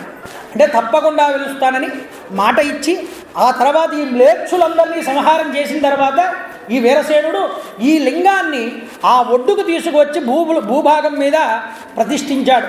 అందుకనే ఈ దారుకావనమునందు ఆ పాతాళంలో పూజలందుకున్న నాగుల చేత పూజలందుకున్న పరమేశ్వరుడు ఆ వీరసేన మహారాజు చేత జ్యోతిర్లింగంగా ఆ పశ్చిమ సముద్ర తీరం దగ్గర నాగేశ్వరుడు అనేటటువంటి పేరుతో వెలిశాడయ్యా. ఇది నాగేశ్వర జ్యోతిర్లింగం యొక్క వైభవము. కాబట్టి చూడండి, ఈ నాగేశ్వరుణ్ణి ఈ విధంగా వాళ్ళందరూ కూడా పూజించారు. అప్పటి నుంచి ఆ ద్వారకకి 17 కిలోమీటర్ల దూరంలో ఇప్పటికీ ఆ యొక్క లోతులు ఉంటుంది ఆ ప్రాంతం, ఆ లింగం. ఆ ప్రాంతంలో ఆయన ఇప్పటికీ కూడా పూజలు అందుకుంటున్నాడు. గొప్పదైనటువంటి జ్యోతిర్లింగం అది. తరువాత రామేశ్వర జ్యోతిర్లింగం గురించి చెప్తున్నారు. రామేశం తామ్రపర్ణి నది సముద్రంలో సంగమం చేసినటువంటి ప్రదేశం దగ్గర ఉన్నది. అయితే శ్రీ తామ్రపర్ణి జలరాశియోగో నిమధ్య సేతుం విశికైర సంఖ్యే శ్రీరామచంద్రేణ సమర్పితం తం రామేశ్వరాఖ్యం నియతం నమామి. రామచంద్ర ప్రభు చేత ప్రతిష్ఠింపజేయబడినటువంటి రామేశ్వరుడు అని పిలువబడేటటువంటి ఏ లింగమైతే తామ్రపర్ణి నది సముద్ర జలాల్లో కలిసే సంగమ ప్రాంతం దగ్గర విలసిల్లుతున్నదో ఆ రామేశ్వరుడికి నేను నమస్కరిస్తున్నాను అంటున్నారు శంకరాచార్యులు వారు. చూడండి, రామచంద్ర ప్రభు వారు సీతాదేవి జాడ కనిపెట్టడానికి హనుమంతుడిని పంపించారు లంకకి. అక్కడ చూసి సీతమ్మ యొక్క సందేశాన్ని పట్టుకుని వచ్చి, అయ్యా లంకలో ఉన్నది సీతమ్మ అని రామచంద్ర ప్రభువుకి చెప్పారు. రాముడు సుగ్రీవాది వానర ప్రముఖులందరినీ కూడా వెంట పెట్టుకుని సీతాన్వేషణ కోసమై తాను ఉద్యుక్తుడయ్యాడు. ఎంతమంది అయ్యా ఈ వానర ప్రముఖులందరూ కూడా అంటే 1,18 కోట్ల వానర సైన్యాన్ని వెంట పెట్టుకున్నట్టు రామచంద్ర ప్రభు. మనకి రామాయణంలో సంఖ్య చెప్పలేదు కానీ శివమహాపురాణంలో సంఖ్య చెప్పారండి. అయితే 1,18,000 కోట్ల మంది అక్కడ రామచంద్ర ప్రభు యొక్క ఆజ్ఞానువర్తులై రామచంద్ర ప్రభు వెనకాలే దక్షిణ సముద్ర తీరం దగ్గరికి చేరుకున్నారు. రామచంద్ర ప్రభు ఆ రోజు సాయంత్రం ఏమీ తినలేదు. అందరినీ కూడా వరుసగా ఎవరెవరి స్థానాల్లో వాళ్ళని ఉండమని చెప్పారు వానరులు. అయితే లక్ష్మణ సముద్ర జలాలు తీసుకురావయ్యా ఆచమనం చేస్తానన్నారట రామచంద్ర ప్రభు.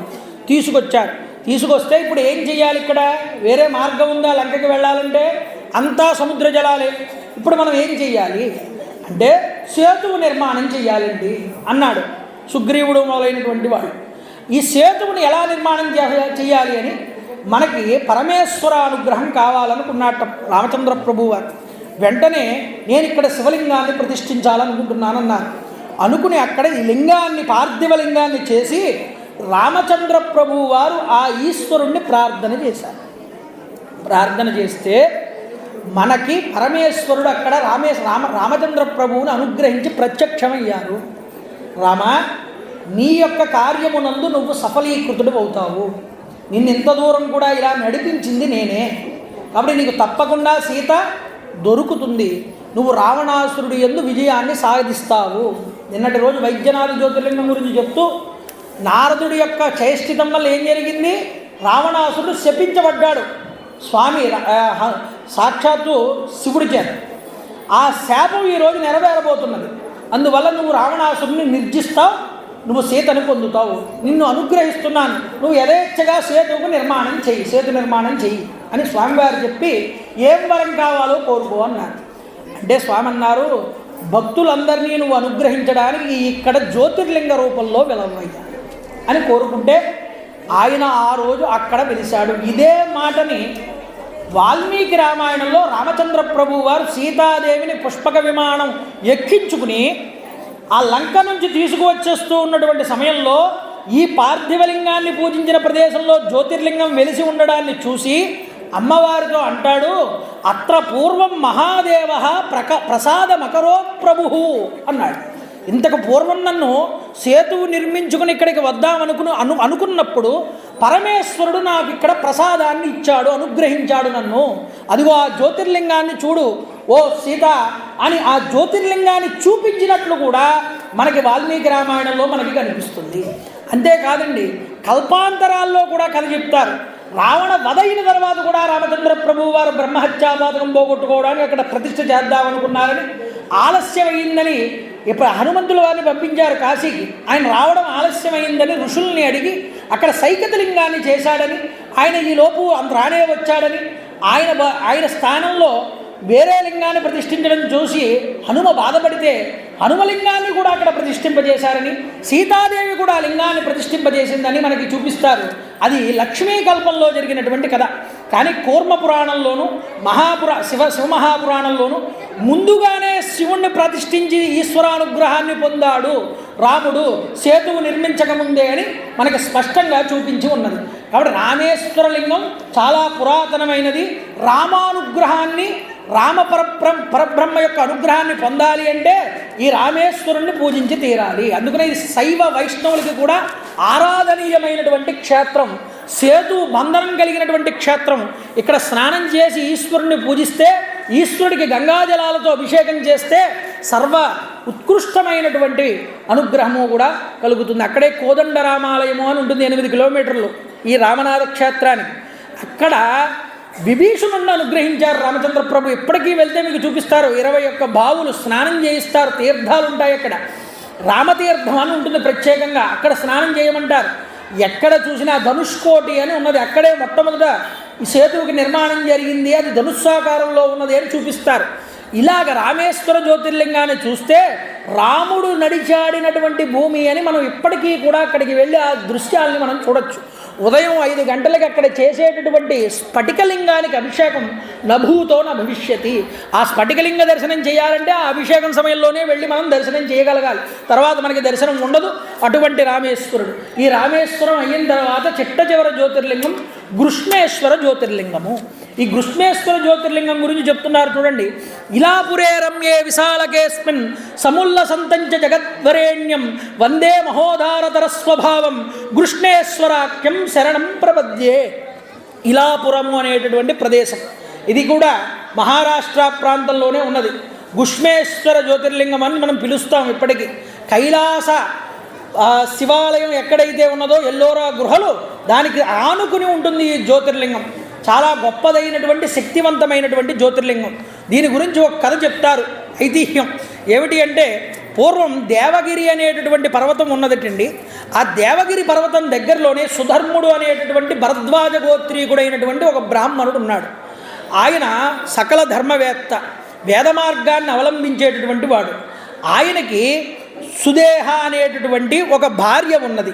అయితే చూడండి, సుదేహ అనేటటువంటి భార్య యందు ఇతను చాలా కాలం ఆ యొక్క గృహస్థాశ్రమాన్ని అవలంబిస్తూ ఉండగా ఇతనికి వయసు మీద పడింది. అయినా ఇతనికి ఒక లోటు ఉన్నది. ఏమిటి అంటే, అతనికి సంతానం కలగలేదు. సంతానం కలగకపోయేటప్పటికీ నిజానికి సోపి స్త్రియం తథాభర్స్యాకిం పుత్రశ్చ కరిష్యతి. ఆయన ఎప్పుడూ కూడా పుత్రు సంతానం లేదు, నాకు సంతానం లేదు అనే బాధ ఆయనకి ఎప్పుడూ ఉండేది కాదు. కానీ భార్యకి మాత్రం విపరీతంగా కోరిక ఉండేది, తనకి పాపం పిల్లలు కావాలి అనేటటువంటి కోరిక. అయితే ఆయన ఎప్పుడు భార్యకి చెప్పుకుంటూ ఉండేవాడు, పుత్రుడు ఏం చేస్తాడమ్మా, తల్లి ఎవరు తండ్రి ఎవరు, మనం ఎప్పుడో ఎక్కడ చోట పుట్టాం, ఒక చోట కలిసాం, మళ్ళీ ఎవరికి వారు విడిపోతాం, శరీరాలను విడిచిపెట్టేస్తే ఒక చోట ఉండం కదా. ఈ జగత్ అనేటటువంటిది ఒక నాటకం, ఉన్నంతకాలము పరమేశ్వరుడి మీద దృష్టి పెట్టు అని భార్యకి ఎప్పుడూ చెప్తూ ఉండేవాడు. పాపం ఆవిడ కూడా ఏం చేస్తుంది, భర్త ఇలా చెప్తున్నాడు కదా అని పాపం తనని తాను నిబ్బరం చేసుకుంటూ పిల్లలు లేకపోయినా పరమేశ్వరుని వేడుకుంటూ ఉండేది. ఇలా కొంతకాలం గడిస్తే ఒకరోజు పక్కింటి ఆవిడ ఏదో వ్రతం చేసుకుంటుందని అక్కడికి వెళ్ళిందండి. వెళ్తే అక్కడ ఏవో మాట వచ్చి స్త్రీ స్వభావం మామూలుగా ఓ మాట అనుకుంటున్నప్పుడు ఏదో మాట వస్తుంది బయటికి. ఆవిడ అన్నది, అపుత్రిని కథం గర్వం కురుతే పుత్రుని హ్యం, సంతానం లేనిదానా అన్న ఈవండి. అంతేకాదు, నీకెందుకింత గర్వం అన్నది. అంతేకాదు, నాకు పుత్రుడున్నాడు, నీకు పుత్రుడు లేడు.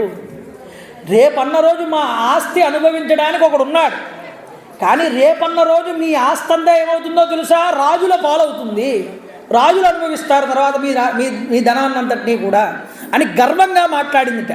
ఇలా మాట్లాడితే ఆవిడ పాపం మొహం ఎత్తుకోలేక సిగ్గుపడి అక్కడి నుంచి వచ్చేసి దుఃఖితురాలయ్యింది. అయితే చూడండి, భర్త దగ్గరికి వచ్చింది, వచ్చి అంటోంది సుధర్ముడితో, నువ్వు ఎట్లాగైనా పుత్ర సంతానం పొంది తీరాలి అని. ఆ కోపం అంతా భర్త దగ్గర చూపించింది. వచ్చావిడ సంతానం పొంది తీరాలి, నువ్వు నాకు ప్రియమైన వాడివి, ఒకవేళ నాకు ఈ విధంగా నువ్వు పుత్ర సంతానాన్ని పొందలేకపోతే నేను ప్రాణాలు విడిచిపెట్టేస్తాను అన్న స్థితికి వచ్చింది ఆవిడ. అప్పుడు ఆయన అన్నాడు, ఆవిడ పట్టుదలకి దుఃఖించాడు, ఏం చెప్పాలో అర్థం కాలేదు ఆయన. మనస్సులో శివుణ్ణి స్మరించాట. స్మరించి ఒక పంచేయి, 2 పుష్పాలు ఇలా తీసుకురా అన్నాడు. పుష్పాలు తీసుకొచ్చింది, 2 పువ్వులు చేతిలో పెట్టుకోమన్నాడు. చేతిలో పెట్టుకుంది. ఈశ్వరుడు ఎదురుకుండా నిలబడన్నాడు. అక్కడ జ్యోతి వెలుగుతోంది, ఆ జ్యోతి ఎదురుకుండా నిలబడన్నాడు. నేను మనసులో అనుకున్నాను, నువ్వు గనక అందులో ఒక పుష్పం తీసుకుంటే ఆ పుష్పం నీకు పుత్రుణ్ణి ఇస్తాడా ఇవ్వడా అది పరమేశ్వరుడు నిర్ణయిస్తాడన్నాడు. కాబట్టి నీ ఇష్టం వచ్చిన ఒక పుష్పాన్ని తీసుకో అన్నాడు. ఆయన మనసులో ఏమనుకున్నాడంటే, కుడివైపు ఉన్న పుష్పం తీసుకుంటే ఈవిడికి సంతానం కలుగుతుంది, ఎడం వైపు ఉన్న పుష్పం తీసుకుంటే ఈవిడికి సంతానం కలగదు అని మనసులో అనుకున్నాడు ఆయన. ఇది శివుడు యొక్క ఆజ్ఞ, నువ్వు తీసుకో అన్నాడు. తీసుకో అంటే ఆవిడ ఏం చేసింది అంటే, ఎడం వైపు ఉన్నది తీసుకుంటే చూసావా సుదేహ, పరమేశ్వరుడి విలాసం ఎలా ఉంటుందో, నేను ఏదనుకున్నానో అక్కడ అదే జరిగింది. నువ్వు పుత్ర సంతానాన్ని పొందలేవు ఈ జన్మలో. పరమేశ్వరుడు నీ నుదుటి మీద నా నుదుటి మీద ఈ యొక్క విషయాన్ని రాయలేదన్నాడు. ఇలా నిట్టూర్పు విడిచిపెట్టి బాధపడుతూ ఉంటే అప్పుడు ఆవిడ అన్నది, నాకు పుత్రుడు కలగడు అని మీరు అన్నారు, సరే అలాగే కానివ్వండి, కానీ మీకు పుత్రుడు సంతానం కలగాలి, దానికోసం మీరు పునర్వివాహం చేసుకోండి అని భర్తని ఆవిడ ఇబ్బంది పెట్టిందండి. ఆయన నిజానికి పునర్వివాహం చేసుకోవాలి అనే ఆలోచన ఆయనకి లేదు. ఆయన ఏం చేశాడు, మీరు కనుక మళ్ళీ వివాహం చేసుకుంటే నిశ్చయంగా మీకు పుత్ర సంతానం కలుగుతుంది, ఇది నిశ్చయంగా జరుగుతుందని చెప్పాడు.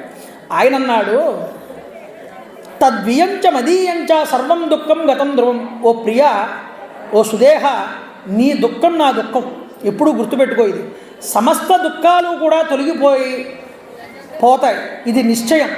కాబట్టి నువ్వు ధర్మాన్ని విఘ్నం చెయ్యకు. నేను ఒక ధర్మంగా నడుచుకుంటున్నాను, మనకి పుత్రులు ఉన్నా లేకపోయినా మన ఇద్దరం ఆనందంగా ఉన్నాం, ఇంతకు మించి మనకేం అక్కర్లేదు, కాబట్టి ఈ ఆలోచనని పక్కన పెట్టన్నాడు.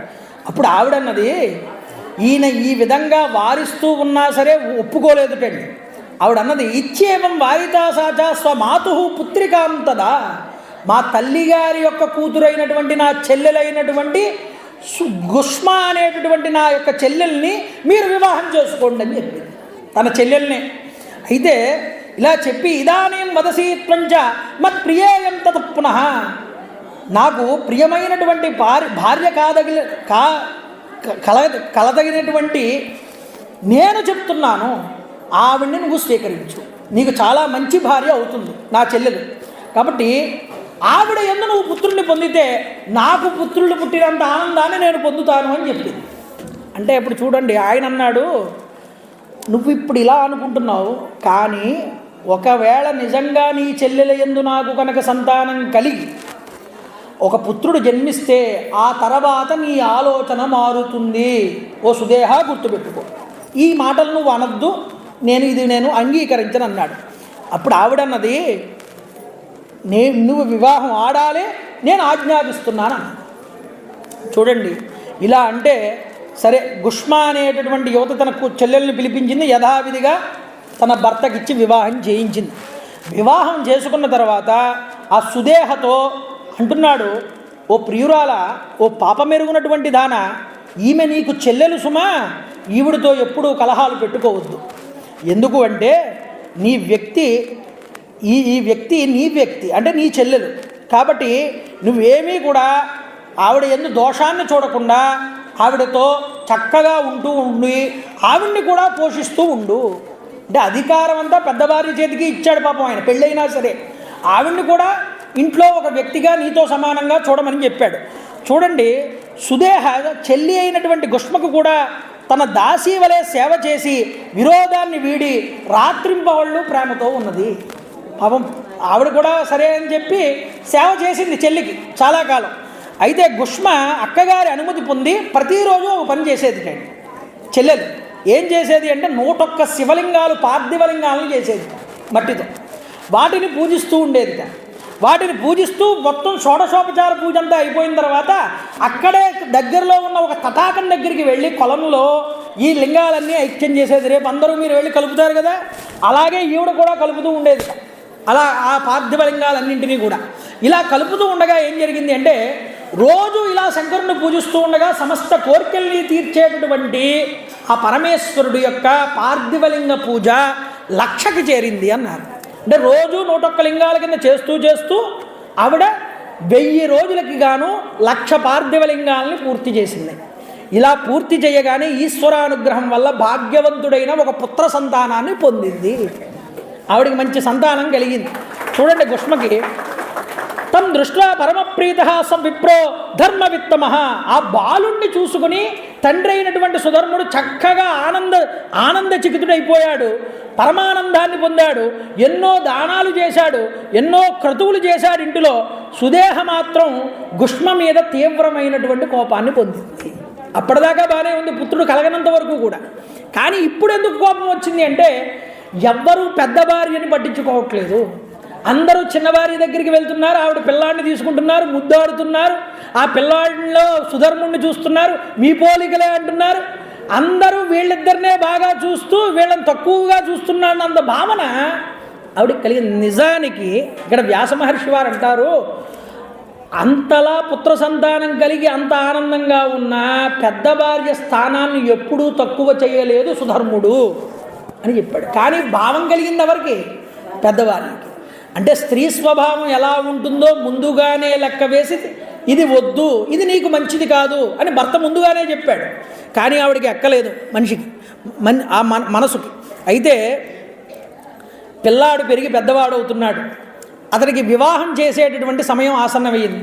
మంచి కన్యని మేమిస్తామంటే మేమిస్తామని బ్రాహ్మణ వటువులు ఉన్నటువంటి తల్లిదండ్రులందరూ వచ్చి మీ అబ్బాయికి మా పిల్లని చేసుకోండి అంటున్నారట.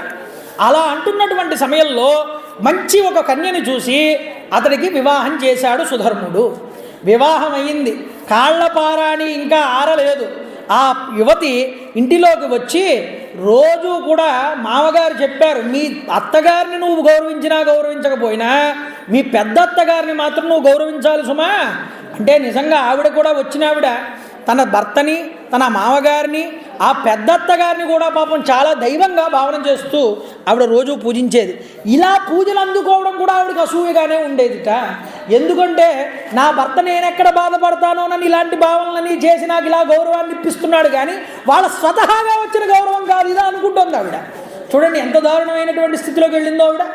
ఇక్కడ ఏం చేసిందంటే, నా ఈ యొక్క దుఃఖం ఎప్పుడు తీరుతుంది అని ఒక ప్రశ్న వేసుకుంది. అందరూ నా యొక్క కూతురు కొడుకును పొగుడుతున్నారు, నా చెల్లెల కొడుకును పొగుడుతున్నారు, నా చెల్లెల్ని పొగుడుతున్నారు, నా భర్తని పొగుడుతున్నారు, వీళ్ళు అదృష్టవంతులు అంటున్నారు. అంటే నేను దురదృష్టవంతురాలనేగా. కాబట్టి నా ఈ దుఃఖం పోవాలి అంటే నా చెల్లెలి కొడుకు బ్రతకడానికి వీలు లేదు అనుకుందాం. అదే ఏం చేసిందన్నారు. ఒకరోజు రాత్రి నిద్రపోతున్నారు ఈ యొక్క పిల్లవాడు భార్య ఇద్దరూ కూడా ఒక మంచం మీద. తెల్లవారుతోన్నప్పుడే 3 గంటల సమయం అవుతున్నది. ఈవిడ ఒక కత్తి పట్టుకుని వచ్చింది గదిలోకి వచ్చి ఈ యొక్క సుదేహ ఆ పడుకుంటున్నటువంటి ఆ కొత్త పెళ్లి దంపతులు వాళ్ళిద్దరూ కూడా ఆ దంపతుల్లో ఉన్నటువంటి ఆ కొడుకుని, తన చెల్లెల కొడుకుని కత్తితో ముక్కల కింద నరికేసి మాంసపు ముక్కల కింద చేసేసి ఒక గోనీ సంచిలో వేసుకుని ఆ ముక్కలన్నీ కూడా తీసుకువెళ్ళి ఎక్కడ ఈవిడ రోజు ఏ పార్థివలింగాలైతే కలుపుతూ ఉంటుందో ఆ యొక్క తటాకం ఒడ్డు దగ్గర పాడేసింది తీసుకువెళ్ళి ఈ మాంసపు ముక్కలన్నీ కూడా. తెల్లవారింది, ఆవిడ నిద్ర లేచింది. పక్కన భార్య లేస్తే మంచం అంతా కూడా రక్తపు మరకలై ఉన్నది, అక్కడక్కడ చిన్న చిన్న మాంసపు ముక్కలు కనిపిస్తున్నాయి. అప్పుడే సుధర్ముడు గుష్మ ఇద్దరూ కూడా ఈశ్వరుని ఆరాధన చేయడానికి కూర్చున్నారు. ఈశ్వరుడి ముందు, పార్థివలింగాల ముందు ఏడుస్తూ బోరున విలపించుకుంటూ అక్కడికి వస్తే ఆవిడ ఏమీ మాట్లాడలేదుట గుష్మ. చూడండి, అయ్యయ్యో మీ కుమారుణ్ణి ఎవరో చంపేశారు, రక్తపు మరకలు కనిపిస్తున్నాయి, మంచం మీద మాంసపు ముక్కలు కూడా ఉన్నాయి, ఏదో జరిగింది అంటే ఆవిడ ఏమీ చలించకుండా మధ్యాహ్నం వరకు పార్థివ పూజ పూర్తి చేసి, పార్థివ పూజ అయిన తరువాత ఏమీ మాట్లాడకుండా ఈ లింగాలన్నింటినీ పట్టుకుని తటాకం దగ్గరికి వెళ్ళి ఆ తటాకం దగ్గర ఈ లింగాల్ని కలుపుతూ ఉండగా ఈ మాంసపు ముక్కలన్నీ అక్కడ కనిపించాయి. గుష్మకి కనిపించినా బాధపడలేదుటండి. బాధపడకుండా వెనక్కి తిరిగి పరమేశ్వరుని ధ్యానం చేసింది. ఏ పరమేశ్వరుడు యొక్క అనుగ్రహం వల్ల నాకు సంతానం కలిగిందో ఆ సంతానం ఈరోజు లేకుండా పోయింది. అది ఇచ్చినవాడు పరమేశ్వరుడే, తీసుకున్నవాడు పరమేశ్వరుడే. ఆయన ఇష్టం ఉంటే ఇస్తాడు, ఆయనకి ఇష్టం లేకపోతే ఇవ్వడు. మధ్యలో నేనెవరిని అడగడానికి అనుకుందిటండి ఈ గుష్మ. అనుకుని ఆవిడ నడుచుకుంటూ వస్తే ఎదురుకుండా ఈశ్వరుడు ప్రత్యక్షమయ్యాడు. ఎంత గొప్ప విశేషమో చూడండి. ప్రత్యక్షమై, ఏమ్మా గుష్మ, నీ కొడుకు చనిపోయాడు, ఎవరోకాలు చనిపోయింది, అందున చంపింది మీ అక్కగారని నీకు తెలుసు, చనిపోయిన మాంసపు ముద్దలు అక్కడ కనిపిస్తున్నాయి, అయినా సరే నీకెందుకు కోపం కలగలేదు అని ఈశ్వరుడు అడిగాడు. ఈలోపు ఇదిగో నీ కుమారుణ్ణి బతికించాను తీసుకో అని ఆ కుమారుణ్ణి అక్కడికి ఇచ్చారట. ఆ కుమారుణ్ణి చూసినప్పుడు గుష్మ చనిపోయినప్పుడు ఎలా ఉందో మొహం, కుమారుడు వచ్చినప్పుడు కూడా ఆ మొహమే ఉందిట ఆ గుష్మకి.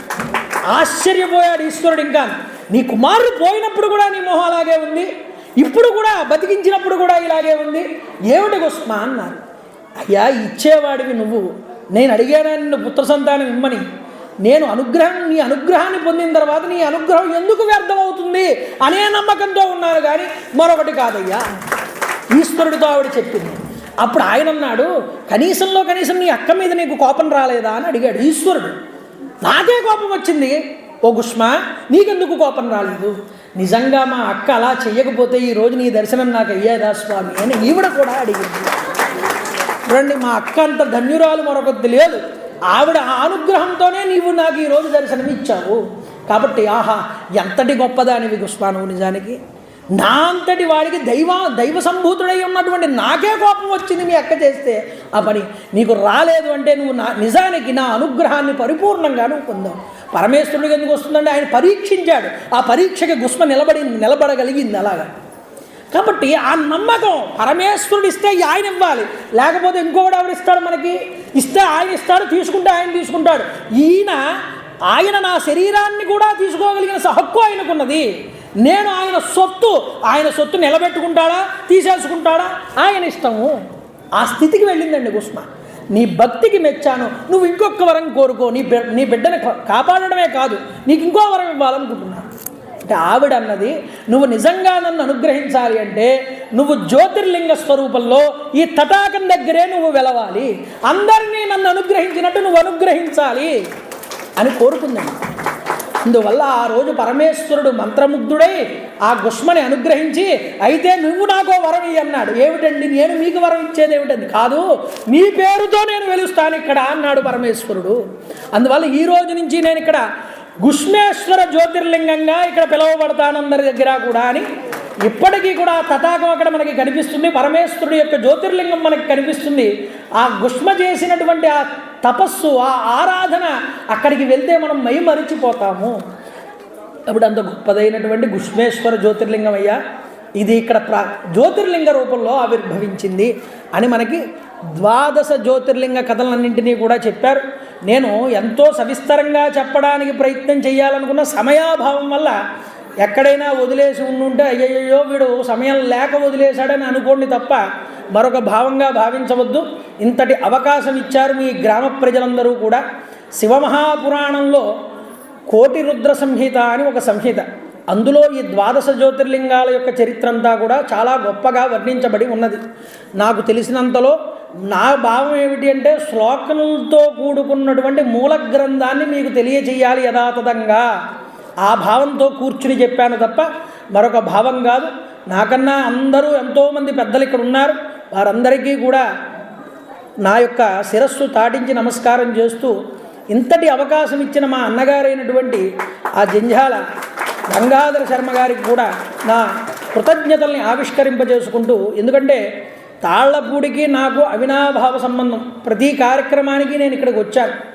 అందువల్ల చాలా సంవత్సరాలు అయిపోయినా మళ్ళీ నన్ను గుర్తుపెట్టుకుని ఇక్కడికి పిలిచి మా ప్రజలందరూ కూడా నీ నోటి ద్వారా ఈ కథను వినాలనుకుంటున్నారా నాయన, నువ్వు వచ్చి చెప్పాలి అంటే అది పరమేశ్వరాజ్ఞగా స్వీకరించి ఇక్కడికి వచ్చాను కానీ మరొక విధానం కాదు.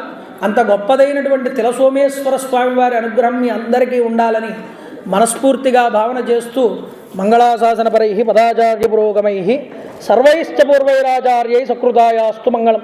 కాళే వర్షతు పర్జన్య పృథివీ సత్యశాలిని. జై గురుదేవ.